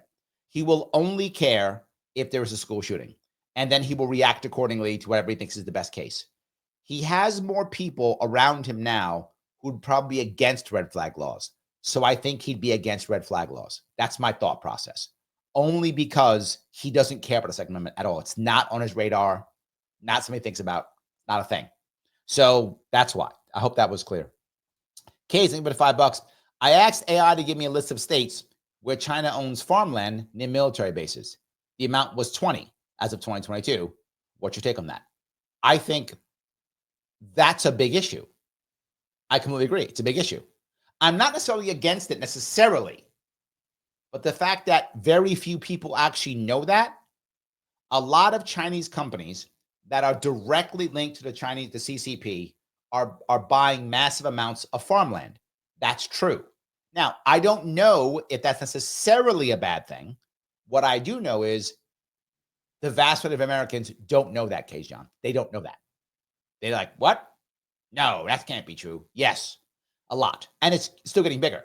Now, the question becomes, though, is it China CCP companies? Is it Chinese financial companies that are putting money into American private equity firms, and the American private equity firms are buying them because of things like cannabis, and they're concerned about, new food and meat and the food shortages? Is it that? This is the details that I'm unsure of. Is it just because military bases? Now, to be forward, military bases tend to be built away from not near large population centers, which is why there's often farmland near them. So that could, in theory, be a coincidence. I'm not sure if it's because of the farmland or the military bases or both. I could definitely see it being because of the farmland. It could be because of that. So, but my point is, very few people actually know that. So thank you for bringing that up. All right. If I can grab a couple more of these here. Paula says, are you concerned that the far right is surging in Germany? I'm not. It's normal. The far right is surging here too. But the far left is also surging, Paul. That's my point. The far left is surging and the far right surging. Here in America too. As I told you, the far left is growing because it's abandoning the Democratic Party. The far right is too here. When the system doesn't work, people want an answer. That's the way. People want an answer. And if that's far left, okay. If that's far right, okay. They really want an answer. So I'm not surprised at all. I'm not worried. I don't think Germany's going to go for far right. I don't think it will. And I said that before. I said I don't think it's going to happen. I don't think Germany's going to go far right. I don't see it. So yes. Jan says Patreon too. I do have a Patreon. You can go to Patreon if you go to if you're watching on either Facebook or YouTube. You can hit the description. The description gives you 3 ways of helping out. You can help out on Facebook. You can help out on Patreon. You can also help out on YouTube. YouTube is the easiest one. That's why I used to bring up YouTube, but whatever works for you. Yes, all of them are okay. All are good. All those are good. So, all righty. Let's see if I can grab there's so many of these. All right. Let's see here. Phil says, I have a friend who was talking about living off grid or moving to Spain because of Project 2025. Yes. Because Project 25 was going to make her trans partner go to a prison camp. Every little thing is confirmation. Yes, you're right. There are people who honestly believe this, Phil. They think the camps are there and trans people are going to the camps. Here's what I can tell you for sure. Trans people are not going to camps. They're not. That's not a thing. I can promise you that. They're not going to camps. Too many Americans would never accept it. There's a difference, and this is one of the biggest problems we have in America right now. There is a difference between tolerance and acceptance. And people think that we are somehow required to accept. We are not. We are required to tolerate. And that may sound horrible, but it's still true, right? There are many lifestyles I don't like and I wouldn't accept, but I tolerate them. It's just true because that's okay, right? You guys know I'm sober. I don't even drink. I don't drink. I don't smoke weed. I don't do any drugs. The only drug I use is caffeine. That's it. It's the only drug I use. So Mormons got me beat. But I think someone told me that Mormons now can have caffeine. So that's it, right there. I'm basically a Mormon, right? Basically, I'm a Mormon, right, is what I am. But you don't see me tell you you can't, you shouldn't. I tolerate them all, as I should, as you should, as you should. Now, I have trans friends. I live in New York City. Of course I do. Of course I do. So, of course, I'm very accepting of the trans community. Of course I am. But I don't expect you to be. I don't know you feel yourself personally. I'm just saying, anyone watching, I don't expect you to be accepting of trans people. I don't expect that. Not required. I expect you to be tolerant. That's it. They exist. They're a thing. Do your thing. Leave me alone. I'm okay with that. I'm totally okay with that. I don't go out clubbing. That's not my thing. People like clubbing. Go clubbing. I'm tolerant of it. I'm not going to hang out with you. I'm not going to go to the club with you. It's not what I'm going to do. It's not my thing. You can do it though. What do I care? Enjoy. Raw milk. If you like raw milk, have raw milk. If you don't want to drink it, don't drink it. The same thing. You don't have to accept it and pour raw milk into your cereal in the morning if you don't want to. Fine, don't. But let somebody else. So what your friend thinks is because someone does not accept, now they're going to kill you. No. I can say I don't like it. I can say I don't believe it. I can say I think it's dumb. Again, I'm very accepting of trans people because I live in New York City. I have trans friends, of course, right? Absolutely, I am. But I don't expect anybody else to. They're not required to. You are only required to tolerate. That's it. But we think, oh, if you don't, I have to force acceptance. And that's why this is the reason why the pendulum has swung so far the opposite way. Because so many people are trying to force acceptance and not just accept tolerance. Here's the funny part. If you accept tolerance very often turns into acceptance. Just leave it alone. It very often turns into acceptance. Very often. Not always, but very often. Just accept tolerance. It's fine. I don't have to accept you. You don't have to accept me. It's okay, right? You don't have to. It's okay. Anyway, I hope that made sense to you at least. So yes. All righty. Let's see. Andrea says one of the biggest fear-mongers got canned. Goodbye to Joy Reid. Oh, was that right? I didn't hear that. Oh God, I should have checked that one. I've been watching that for MSNBC recently. So yeah, but yeah, that's a good thing. I like that. Dave says, Larry, the problem is some of Trump's supporters think that anyone who doesn't support Trump, even in the Republican Party, are the enemy. That's also true. That's also true. The issue, though, is generally speaking, both parties do that, but generally speaking, it is Trump, which is the center, that makes any sense. Trump is the center when it comes to the current Republican Party. So you can have other thoughts as long as you like Trump. That makes any sense, right? So you can be, to the earlier point Daniel was talking about, you can be anti-2A, pro-2A, Second Amendment, but you like Trump? Okay, you're fine, right? You can be pro-tariff, anytime, but you like Trump? Okay. Like, people are okay with that. You do find a lot of that. He becomes the center of fact, to the point where a lot of people who, when things go poorly for them, they won't blame Trump, even if it's Trump's fault. Like, they won't. So, like, let's say Trump is telling Elon Musk to fire people, and you get fired. A lot of people getting fired go, it's the government's fault. Okay, you know Trump did that. Nah, Trump would never do that. It's the government's fault. Even that will happen sometimes. You see that. It's very true. And this is the problem. It's a problem, but it's also the way he gets stuff done. Both of them. James says, I don't believe that the Democrats are left-wing or the Republicans are right-wing at all. The best chance to find real left and right-wing would be in third-party or independent movements. I completely agree. The Constitution Party is far more right-wing than the Republican Party. But if you know it, far more right-wing. Yes, the Green Party, far more left-wing than the Democratic Party. You're right. I think third parties, independent movements are, I'd agree with you. I think you're totally correct. That's absolutely true. So yes. So Matt says, are these dudes like 15? Is this English Parliament? No, it's Cambridge Union Debate Society. That's where it is. So yeah, I thought it was interesting. That's all. So I just thought it was interesting. I thought you guys might like it. That's why I said I thought it was interesting. Grace asks, is the 5,000 refund going to happen? I do think there'll be a refund. I do not think it's $5,000. I do think. And the reason why is it is a beautiful excuse for a stimmy check. And Trump loves stimmy checks. So do I think a check's coming? Yes. $5,000? No. That's a lot of money. I don't see that coming. And in theory, it'll be $5,000 per person. In theory. Which means if you got a family of 4, that's $20,000. I don't see it. I don't see it.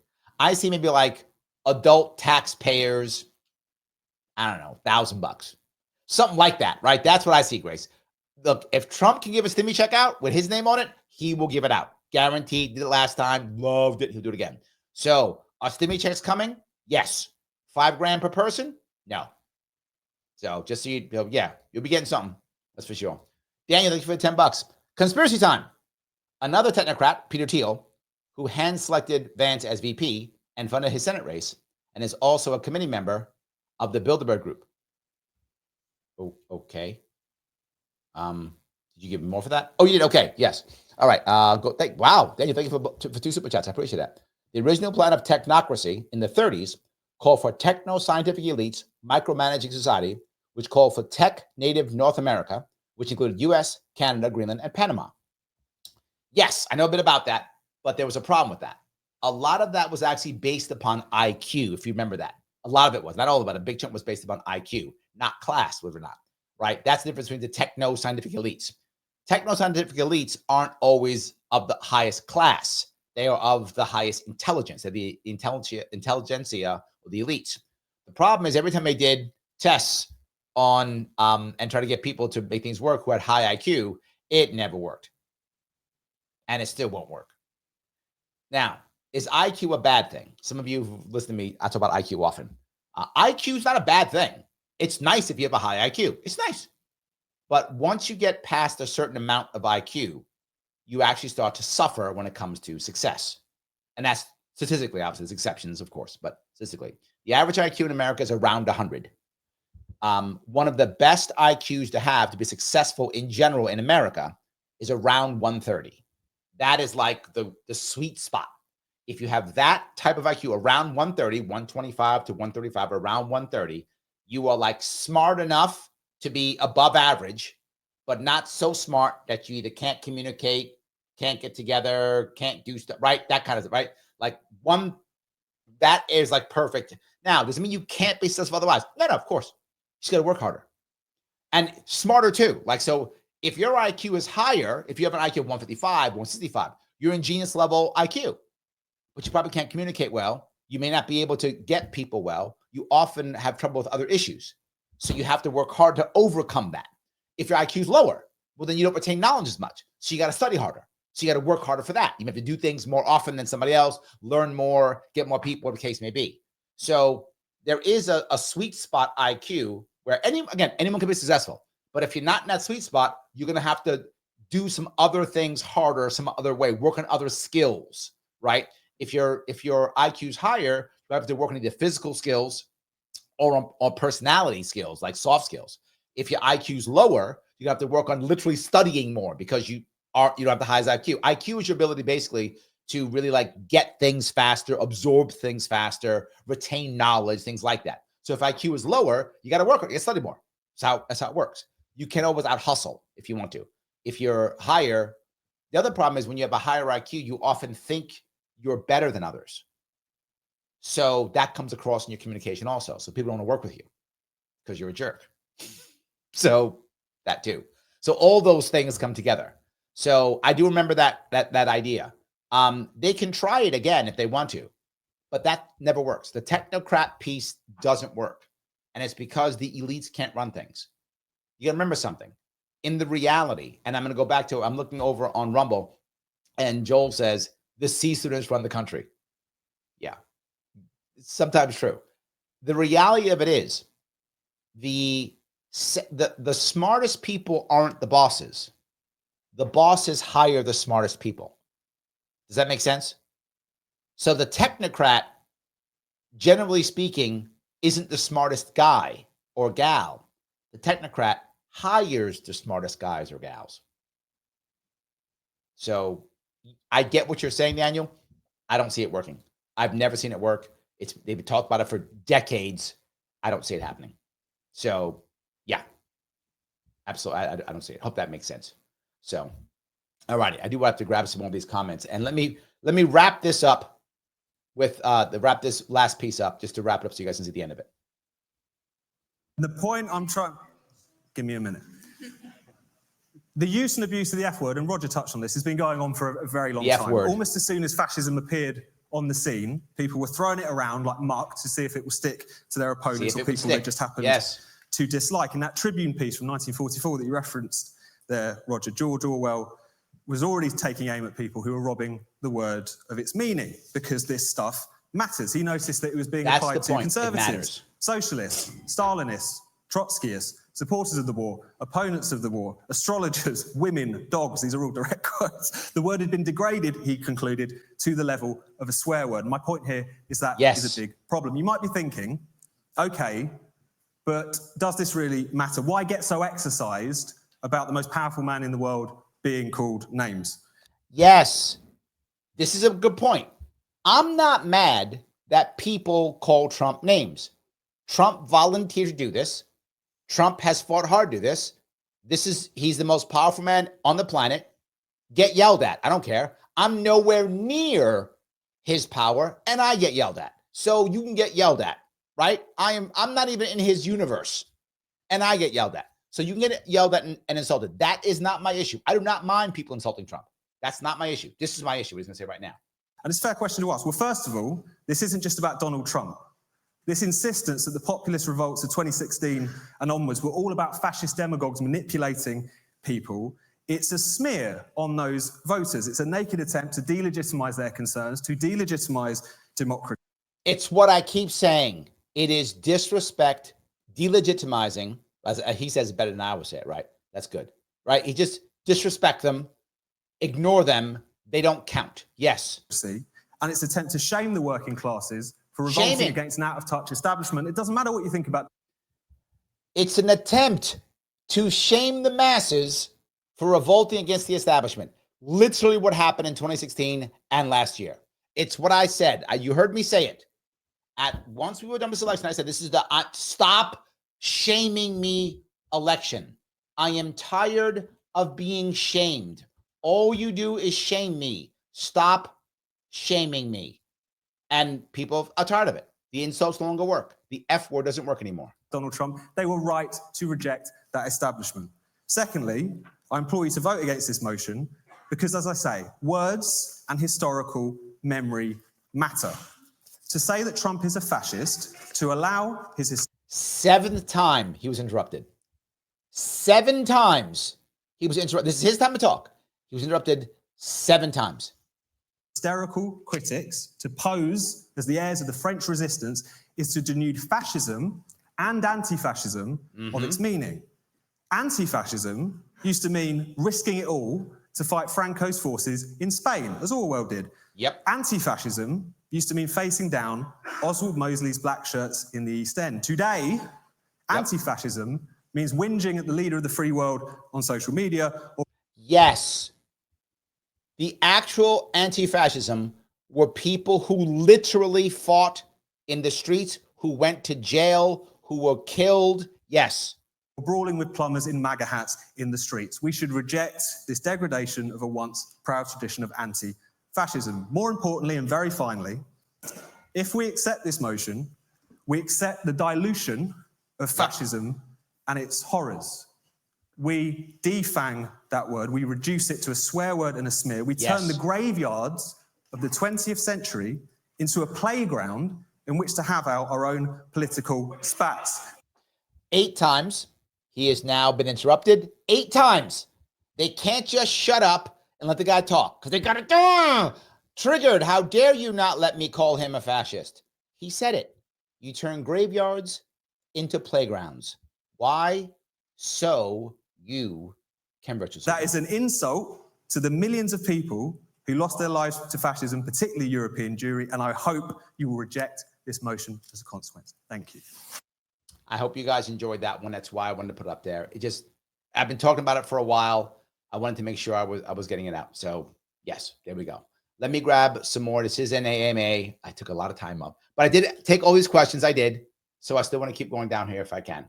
So, all right, let's see if I can go down here. Let me see if I can grab some of these. IC said, doesn't Elon have top secret clearances? I assume so. I actually don't know. I assume so. He's a top level military industrial complex guy. He does SpaceX. One would assume he'd have to. So, yeah, one would assume that. Yes.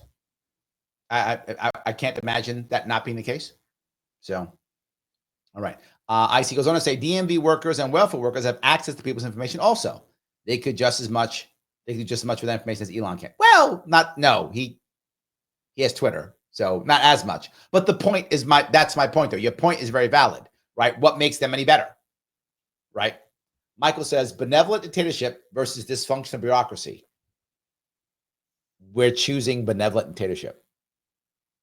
And I think most people would choose it. I think most would. I think you see it. If I can't pay my bills, if I can't raise a family, if I can't find a romantic partner, if I can't buy a home, if I can't buy a car, if I can't get a job I like, whatever is my goal, I made up a bunch of those goals, whatever is the goal you're looking for, whatever matters to you. If you can't get that and you don't see any chance of getting it, why do you care about democracy or some concept you don't care about? If you've been voting really hard for 10 years, 20 years, 30 years, and you can't do the basic stuff that you want to do, why do you care? That's the point. The elites who are so angry, they're angry because they're doing just fine. They're all doing good. They are all rocking and rolling. They are all doing just fine. And that's why they don't care, because they're doing just fine. You're right. Yes. So Daniel says, sorry, live for Turkey. No. That's why I'm here. Yes. That's why I'm here. Sarah says, you just take some days off. You work too hard. Yes, but I like working. Like I enjoy what I do. I don't always enjoy my consulting job. Sometimes it can be hard. When I lose a case, particularly when I know the person's innocent, that breaks me. I was talking to Mike about this a while ago. It literally just breaks me. The first time it happened, the first time I saw an innocent man go to jail, I literally, and I'm going to be very forward with you, Sarah, I literally cried. Literally, like tears in my eyes. I literally cried. I couldn't believe it. I couldn't accept it. I couldn't believe it. The guy's innocent. I don't cry anymore. But the first time I did, and my daughter remembers that. And Mike was here when I was, three of us were together. And my daughter goes, Dad, I've only seen you cry twice. And that was once. It's like, yeah, it really affected me, because not only was it unfair, clearly, not only was it wrong, clearly, there were two other parts. I knew the guy now. I'd spent months working on the case. I knew he was innocent. My friend went to jail for no reason. And number two, it showed me how horrible the system is and how apathetic and uncaring everyone in it is. The system, our justice system, is not justice, it's a punishment system. It is literally a meat grinder of despair. That's all it is. It's a meat grinder of despair. And the people in it grind up your lives and destroy them and don't care. And they decide everybody's guilty. And I get why, because if they're not all guilty, then you're a terrible person. So they're all guilty and they all deserve it. So everyone who walks in front of that courtroom, everyone who comes there is an evil, horrible person, because if they're not, I'm a monster. So therefore they're all bad. So yeah. Sorry, that went off on that one too. But Sarah, I do like what I do when I do this. I want to do more of it. So if you want me to do more of it, and I want to do more of it, click the like button then. That was a nice little transition, wasn't it? Thank you, Sarah, for that. So yes, click the button known as Lima India Kilo Echo. Please do so. If you have not shared this yet, please share it. Repost it. If you can subscribe on YouTube, please do so. If you have not, I don't know why you hate me, so please do so. Also follow me on Facebook, X, and Rumble, all of them. I appreciate all your super chats. Membership's important, please. I know I'm more lenient on AMAs, but generally speaking, during the normal weekly shows, I try to focus on members on their chats first. So please become a member, $49 per month. Click that join button on YouTube. Or on Rumble, click the subscribe button, but only during the live. That's how that works on that. And if you are seeing this and it's not live, you're probably watching this on Larry Sharpe, which is fine, but all the cool stuff happens on Sharpe Way. So that would be cool if we could. So yes. All righty. DeMonte Hester says 99% of the tax code is on how not to pay taxes. Correct. That is correct. Yes, absolutely. Michael says, did Trump win AOC's district? I think I said that he did not. Trump did very well in AOC's district compared to last time. Another thing you found is Trump, it wasn't that New Yorkers all of a sudden loved Republicans. That wasn't a thing. New Yorkers relatively wanted Trump. New Yorkers as a whole still don't like Republicans. 6-1 in New York City, 3-1 across the state. They still don't like Republicans, but they wanted Trump. And not because they liked him, Michael. Again, a lot of people I know who voted for Trump do not like Trump. If you ask them, they go, I don't like him. They don't like him, but they voted for him because they said change is more important. To your point, they would rather have the benevolent dictator than dysfunctional bureaucracy. So they will tell you, I don't like him. A lot of people don't like him. Voted for him. Because they were like, I want something to change. I don't care how it works. Gray says, will Milei be impeached? I say no. Now, will they try? Yes. I think no. They will try because the Peronists in Argentina know that he's being overall successful. And they want to get rid of him and change. They want to go back to the old ways of grift. And that's Argentina is the grift capital, I think, of the world. I can't think of anything more. I mean, they've gone under how many times?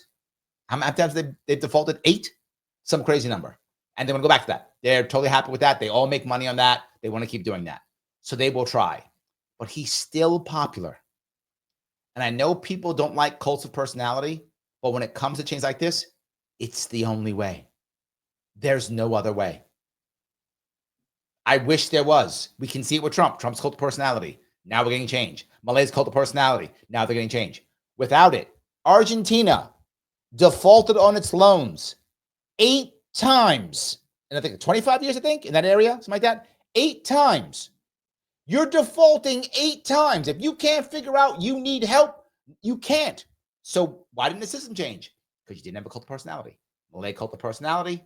Now you get change. Trump cult of personality. Now you get change. I know that sucks.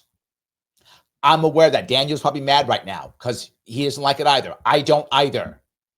I don't see another answer. The systems don't change without it. It's how it works.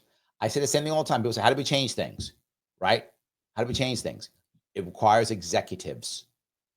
Sarah asked, how do we change things? Executives. What do I mean by that? Mayors, governors, presidents.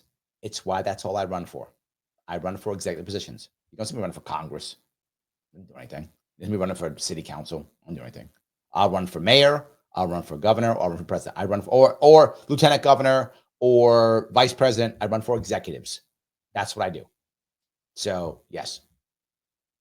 Phil says, Great Britain has more horses than tanks right now. Yes, I actually do know that. I guess you're about how, yeah.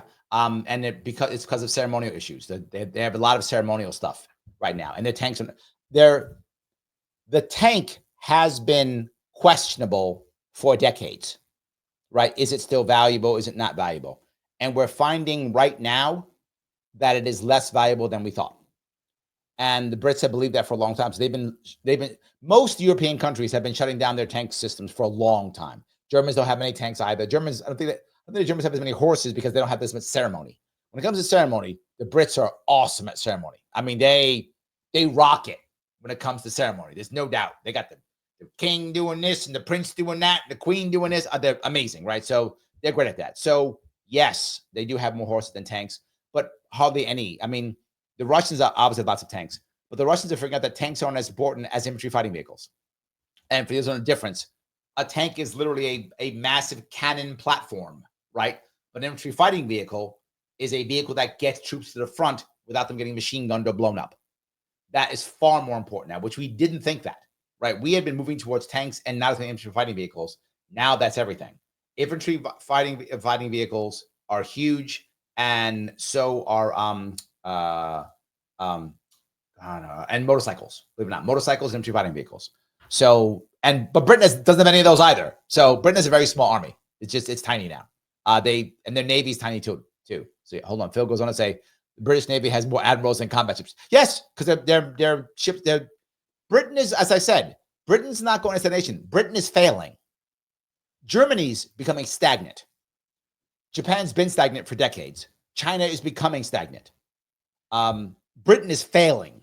It's not becoming stagnant. It is failing. It is a failed state. It is absolutely failing. There's no doubt. It is absolutely collapsing. And it's their fault. They could not recover from the loss of their empire. World War II destroyed them. Right? That was the end of the World War II destroyed them. And then from then it's just going downhill. Absolutely. So yes. All righty. Phil says 100,000 people died of drug overdose in a year during the pandemic. Well, there we go. Yes. There we go. Patty says history shows it repeats itself over and over again. Yes, I believe we are a year away from it. I don't at all. I don't think. Okay, to be clear, Patty, let me be clear. Are we still ignoring our problems so that people are dying? Yes. Are we a year away from physically building camps and putting whatever minority of choice of the day in the camps and systematically killing them? I can't see it. We'll talk next year. We'll see if I'm right or I'm wrong. I don't see it. I don't see one of the reasons why, Patty, believe it or not, is the Second Amendment. All right. So now you decide you're going to put insert minority here, trans people, Mexicans, whatever is the Muslims, whatever Jews, whatever is the decided bad guy of America, right? Whatever we decide. I'm going to put those people into camps. There's going to be a lot of people who aren't going to be okay with that. And when that happens, there's going to be violence. And what we've learned is at one point, the government backs down. It does not want violence. Nobody, me included, wants dead law enforcement. Nobody's helped by that. That never goes over well. It never ends well. It always gets worse. No. So I don't think so. That's just my view. We'll see. Patty goes on to say, they're already killing us with poverty, drugs, over medication, subpar food. They're already killing us. Okay. Ghetto slums already count. Okay. All right. If you walk down that road, then that's been true for decades. I think you're right. I'm saying it's Trump building the camps because he's a fascist, right? That's the thing I'm saying is not happening. But if you're saying our system has been putting people into these slums and killing people with over-medication, yes, I mean, that's obvious. Yes, I think you're right. There, I agree completely with you. That's grossly obvious. Of course. I see it in the cities. I see it in the suburbs. Not as much, but I do see it in suburbs too. But I definitely see it in rural areas. Yes, I think you're right. I don't think that's not a Trump thing. That's kind of been an American thing since Nixon. Maybe. I feel that maybe in that era, maybe Nixon. Been happening. War on drugs, war on poverty. The war on drugs, war on poverty is what made everything worse. Whenever America puts a war on something, there's more of it. There's more of it. That's how it works. Because the government creates an industrial complex around it, right? In New York State, we have the homeless industrial complex because the one homelessness makes more homelessness because you create an industrial complex. We have migrant problem. Do we fix the migrants? No. We make a migrant industrial complex because there's more of them, right? So we just keep doing it. So yeah, I think that's where I would go. All right. Phil says, cool Joe cool Obama. He was cool. It was slick. I mean, again, if you don't like Obama, I get it, but it doesn't mean he's not slick. He's still slick. That's it. Michael says, Slick Willie to Smooth the Rock to Sleepy Joe. Yes. You're right. You are right. Agreed. Yeah, 100%. So, all righty. I'll grab a couple more of these. Democrats aren't sending their best. I think they are, Phil. I think they are. They don't, I mean, that's who they got. The people who are actually savvy, they don't want to be Democrats. They don't want to be part of the party anymore. So, yeah. Andrew says they've essentially capitulated. But they do still shame. I guess that's something. I guess that's something. They still do shaming. So, yeah. So, Phil says Don Jr. is more of the gun guy. Correct. Don Jr. is a huge Second Amendment supporter. You are correct, Phil. But Don Sr. doesn't care. It's not his thing. He does not care about it at all. It's not his thing. Yes. So Morgan says RFK does want to send people to wellness camps for substitute. Okay, I'm just saying. He didn't say he wants to send them. He says he wants them to be available. It's actually a smart move. That's all I'm saying. Yes. Gene says, my grandmother's family who stayed in Germany were sent to these work camps. Most of them did not survive. Yes. If my grandmother's dad weren't a draft dodger who came to America at the start of World War I would like him to be born. Yes. There's a story in my family where my grandfather was an officer in the Wehrmacht, and he refused to shoot prisoners. That's the story. Who were these prisoners? He refused. And they went, oh, you're not going to do what we tell you to do? Great. Russian front.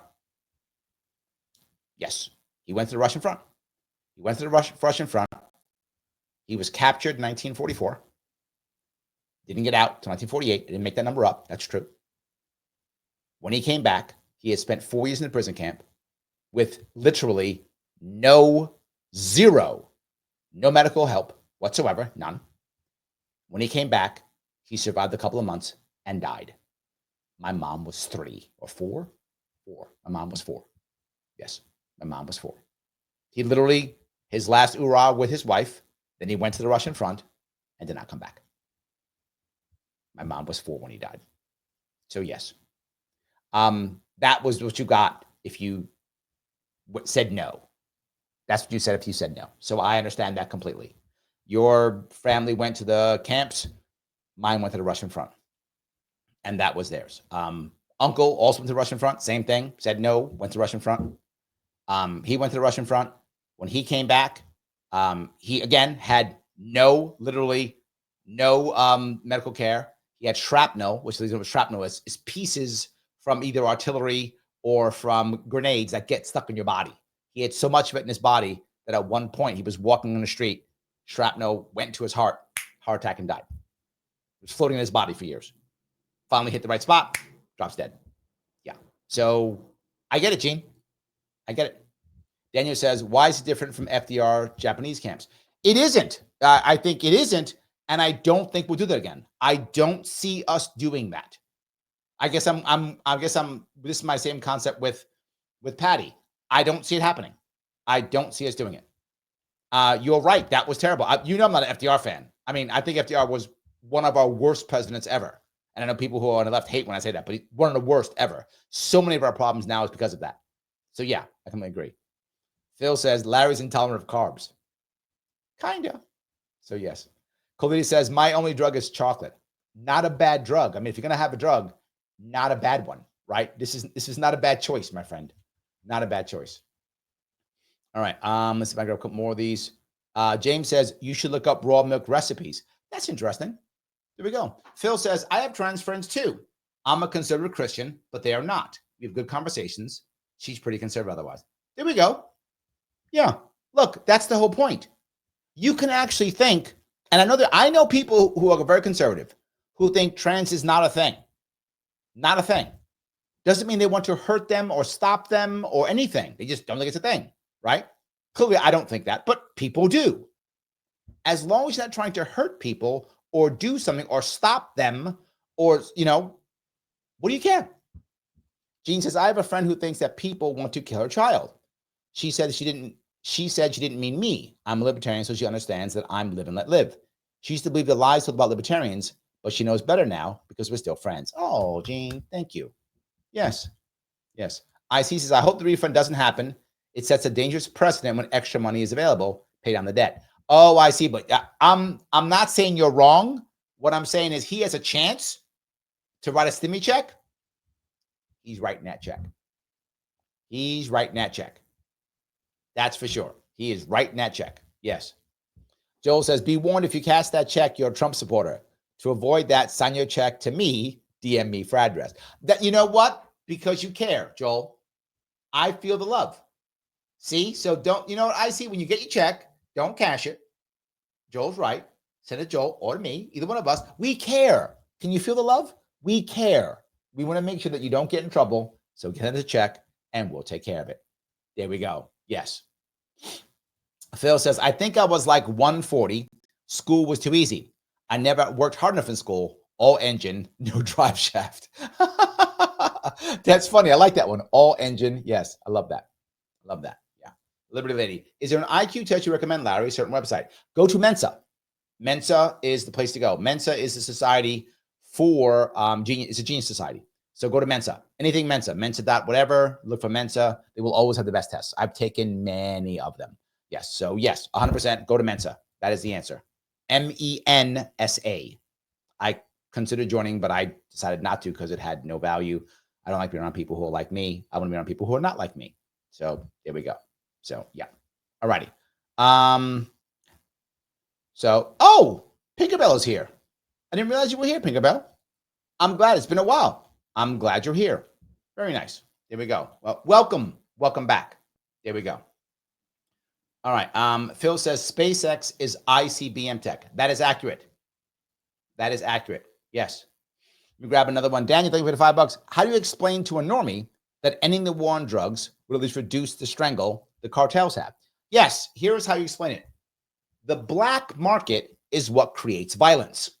So right now, alcohol, also a drug, if you want to sell more vodka or more beer, you don't have violence over it. You have a marketing plan, or you find more distributors, or you spend more time at the clubs promoting it, right? That kind of thing. If you have two liquor stores on the same street, they don't shoot each other. Instead, what they do is one has to be a better one or the other, or one goes under and moves someplace else. That's how that works. The same things would happen with drug cartels. Drug cartels have to function in a regular world, which means less violence, right? Once it happens, there's no need for gang violence anymore. There aren't gang violence against alcohol. A lot of them would be. There was. When we had prohibition, when alcohol was in the black market, like drugs are now, we literally had alcohol gangs. That's what we had.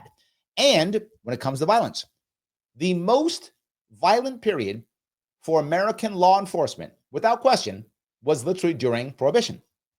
More police officers and law enforcement agents were killed during that time by percentage than any other time in American history. I'm not making that up. Do your own homework, how it worked. And when did it stop? Literally right after Prohibition ended. It just stopped. The violence did that. It stopped. We have evidence of that working here in America now. We have evidence of it. That's what happened. So, end the war on drugs. It doesn't mean all of a sudden everyone starts doing drugs. It means the violence goes away. You will still have a drug problem. The drug problem doesn't go away either, right? Alcohol problems didn't go away. The violence went away. So let's end the war on drugs and start helping addicts. All the money we spend on the war on drugs, let's spend on helping addicts. The problem doesn't go away. The violence does. And the waste of money goes away. Here's the problem. The war on drugs is a drug industrial complex. As I always say, it is the prison industrial complex. That's what it is. The prison industrial complex is from the war on drugs. That's my whole point. You make a war on drugs, you create an industrial complex. Why would you ever stop it? I hope that was helpful, Daniel. So, all righty. Let me go down here if I could.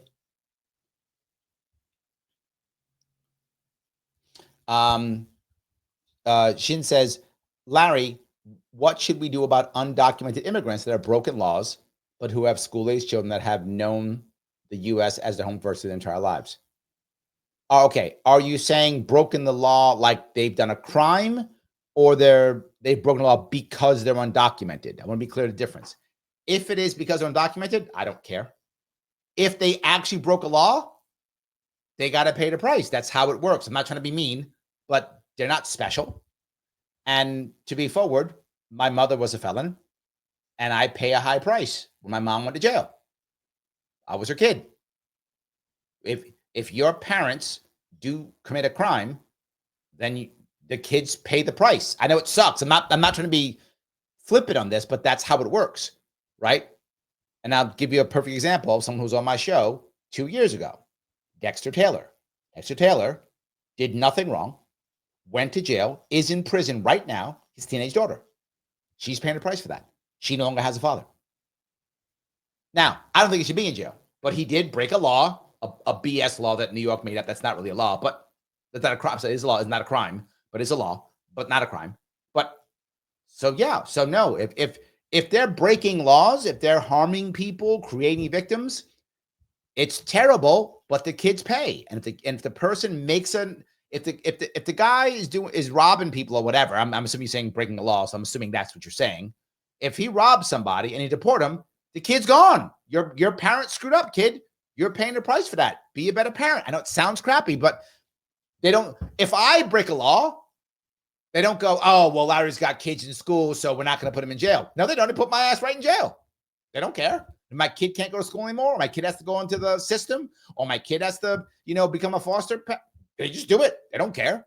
Why is the undocumented immigrant any better or worse than me? Same thing. Don't mean to be mean. I'm just saying they get the same thing. So, yes. She says, Larry, do you think we need to weaken the presidency? It seems that you are adamant that strong executives are what we need, but honestly, Congress should take back more control, in my opinion. Yes and no. Let me cover both of these. This is my problem, and I'm admitting it is a problem because the system is so broken, and because Congress does nothing of value at all. The president has to be strong because our judges don't do anything either. They're not proactive. So judges are not proactive, right? They say things where you have to have standing. So our judges are so bad. I'm not making this up. If all of a sudden New York State said slavery was legal again, just said it was legal again. Obviously it's not because of the Constitution, but New York State said slavery is legal. And then someone says, well, judge, you have to make this law, you have to make this law unconstitutional. Judges would do nothing. We said, no, someone has to say something. It has to be a problem. We have to have someone have some harm. What? Okay, I'm going to sue. I'm Larry Sharpe. I'm going to sue. They would say, are you a slave? No. Well, then you're not harmed. So the law stands. Okay, so now I'm going to get myself enslaved. So now I'm enslaved now. Okay, can I sue? You can't sue. You're a slave. What? You can't sue. You're a slave. Yeah, but you just said that what? That's how New York judges would do it. If they made slavery legal in New York State, slavery would stay legal because judges will not be proactive. It doesn't happen. Judges are not proactive. They never are. They aren't proactive. Our Congress people are weak. Most of them are idiots and they're chimps, and they make terrible laws. So without executives, we have nothing. Most of our executives don't do anything either. So I don't like that we are there. I don't want a strong presidency. I don't want a strong governor. I don't want any of that stuff. But I'm going back to earlier what Michael was talking about. I got to get a benevolent dictator or a dysfunctional bureaucracy. If Congress would take back its power, I'm on your side, Jen. I think you're right. That's what we should do. That should be the answer. If we can get that to happen, I'm in. But the country's in a bad spot. It's got to change. I would rather go as you've heard me say here, what Trump is doing is not the best way of doing things. It isn't. But right now, the only one we got. And that sucks. So, yes. Liberty Lady says, why am I not surprised that they're trying to impeach Milei? Of course, they want to get rid of him. If I was the establishment, I would too. Of course I would. Yes. So, all righty. Let's see if I can grab here a couple more. Patty says, Larry, we had the Second Amendment and put Japanese Americans in camps. Yes, no, you're right. I'm agreeing with you. I don't see it happening, right? The other issue we have is, in that case, you would have to have a situation to where the people were so, maybe the, I don't know if it's the right word, ghettoized, right? In the case of Japan, for those who don't know, in the case of Japan, it's a very special case. If you know, we didn't do it to the Germans or to the Italians. We only did the Japanese. Now, we were at war with the Japanese, war with the Italians, war with the Germans. We did not do it to the Japanese, the Germans, or the Italians. We did not. We also did not do it to, by the way, we also went to war with Bulgaria, Romania, and Hungary. We didn't do it to Romanians. We didn't do it to Hungarians. We didn't do it to Bulgarians. None of them. We only did the Japanese. Why? Several reasons. Number one, we had been having anti-Japanese laws for about 15 years. FDR hated Asians. He was a blatant racist. I don't mean that in bad, hated Japanese. He hated the Japanese. Blatant racist in that regard. Hated them. And had so many laws against them. They couldn't integrate. They couldn't come to America. Immigration problems. All kind of issues he had with Japanese. So that was already happening, number one. Number two, they were all ghettoized because of that. So they were all in very simple areas. It was easy to grab them. Number two. Next piece. And on top of that now, they looked physically different, right? They looked physically different than others. Yes. How do you do that to Germans? How do you do it to Italians? Right? It was easy to do it with the Japanese. It was. I'm not. Again, I'm just being very forward here. There was already a culture against the Japanese in the 1930s, 1940s in America. That's the reason why I am not validating. I am explaining. The reason why the Japanese bombed us in Pearl Harbor was because we wouldn't trade oil with them. We wouldn't let them become colonized like we were.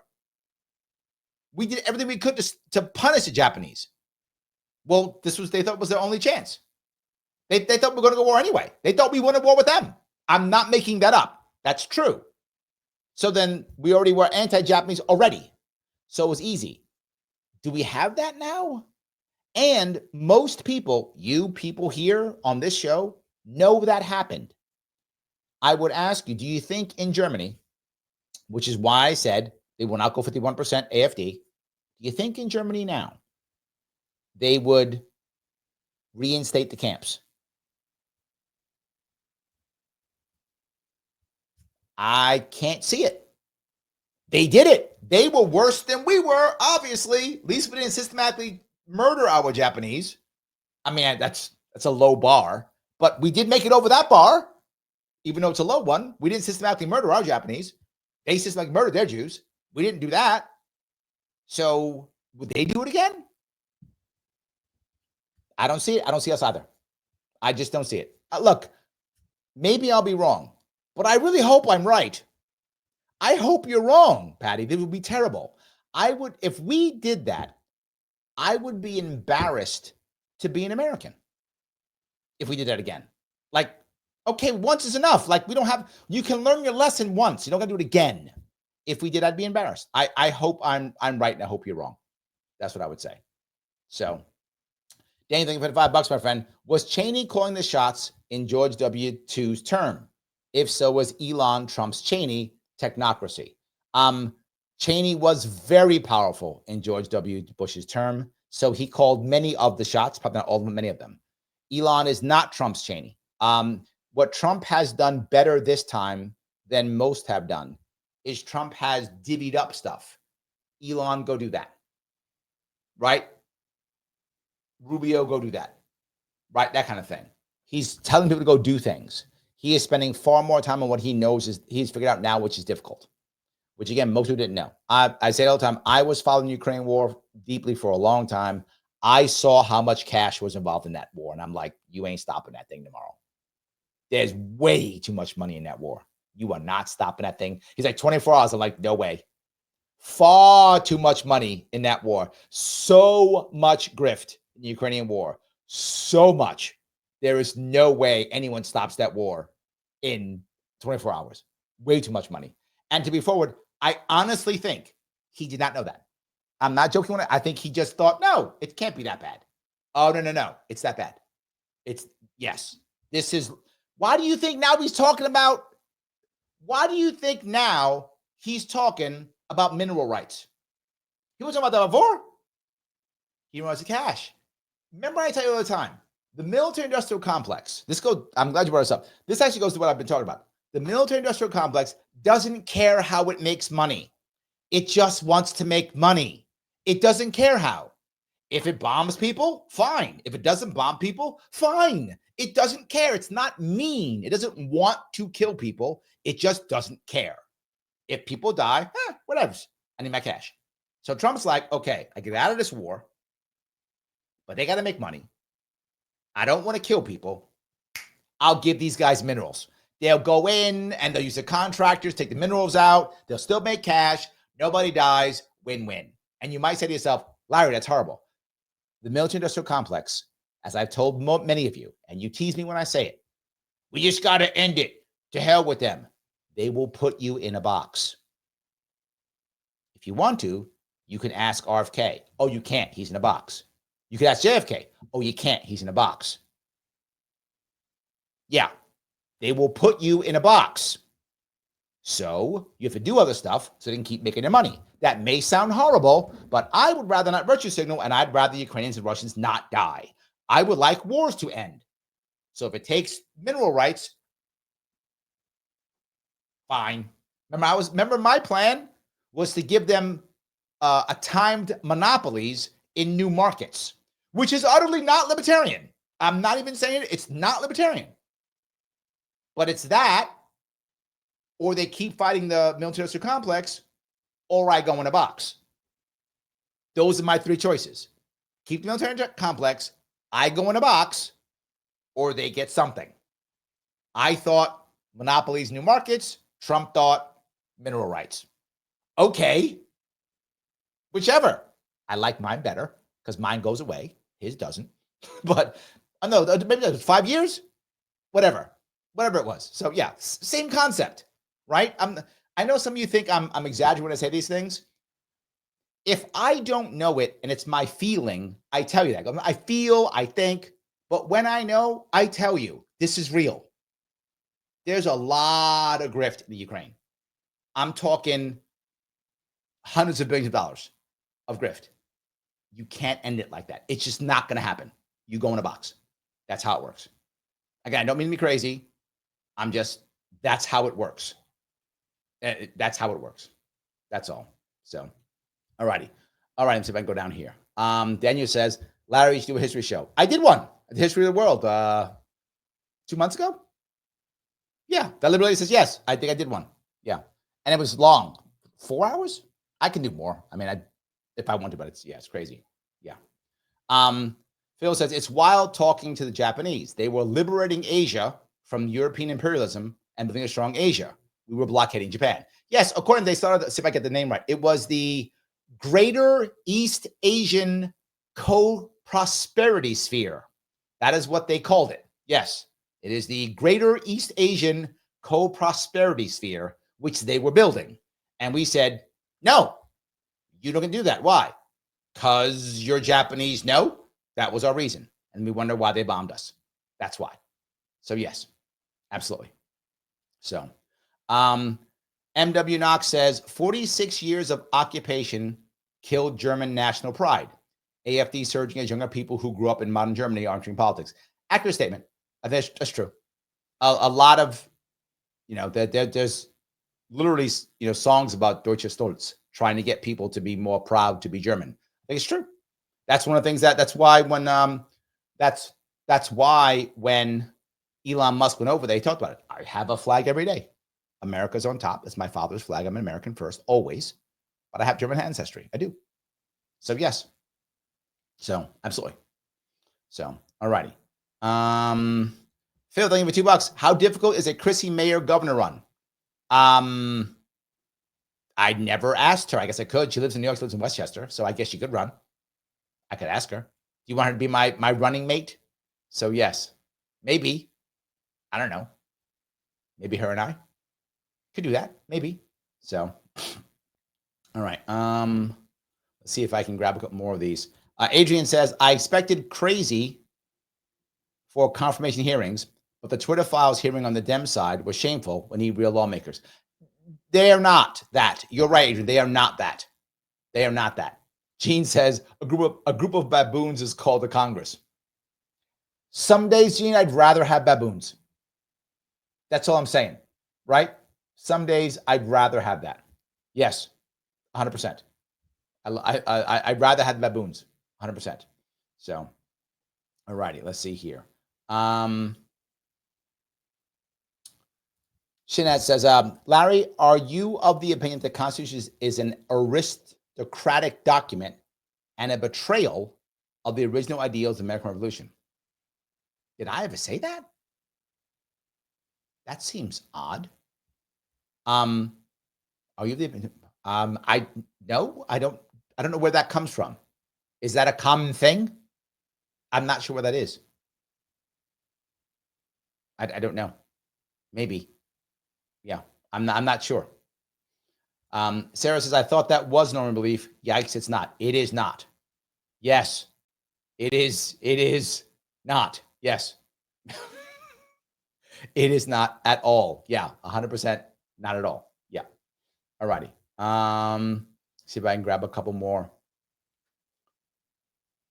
All right. Maybe they're hiding their gems. Do you mean, did you mean the Ukrainians? Maybe. I don't know. I don't know. Maybe. I don't really know. So, all right, let's see here. Cage John says, Cheney called the shots with his hunting buddy for sure. That's true. I think it's accurate. Guys, I want to ask you one more time, if we could, please click the button known as like Lima India Kilo Echo. It does matter. If you haven't shared or reposted this, please do so. Subscribe and follow. I know I ask all the time, because if you don't do it, you know who loves it? Mr. Rhythm, Al Gore. Rhythm. He loves it. Please do it so that I can get this out to more people. Every single time it gets out to more people grow. It's better. I give you a lot of AMAs because I know you guys care about this. It matters. You guys like it. I like it too. I get triggered sometimes, but it's okay. You know who I am. You get to know the real me, and that's what matters more than anything. I hope it's a good community. I'll let you guys go. I will be back on tomorrow. Again, I know I'm doing all these shows in a row. Why? Because I was out for so many shows last week. I'll do another show next week. Please, when we're done, please, when we're done, this is over, please put in the chat your most interesting time period for history. And I will see if I can answer some of those in the coming days. Like, you think this time period, that time period, a historical time period that you find interesting. I will see you all very soon.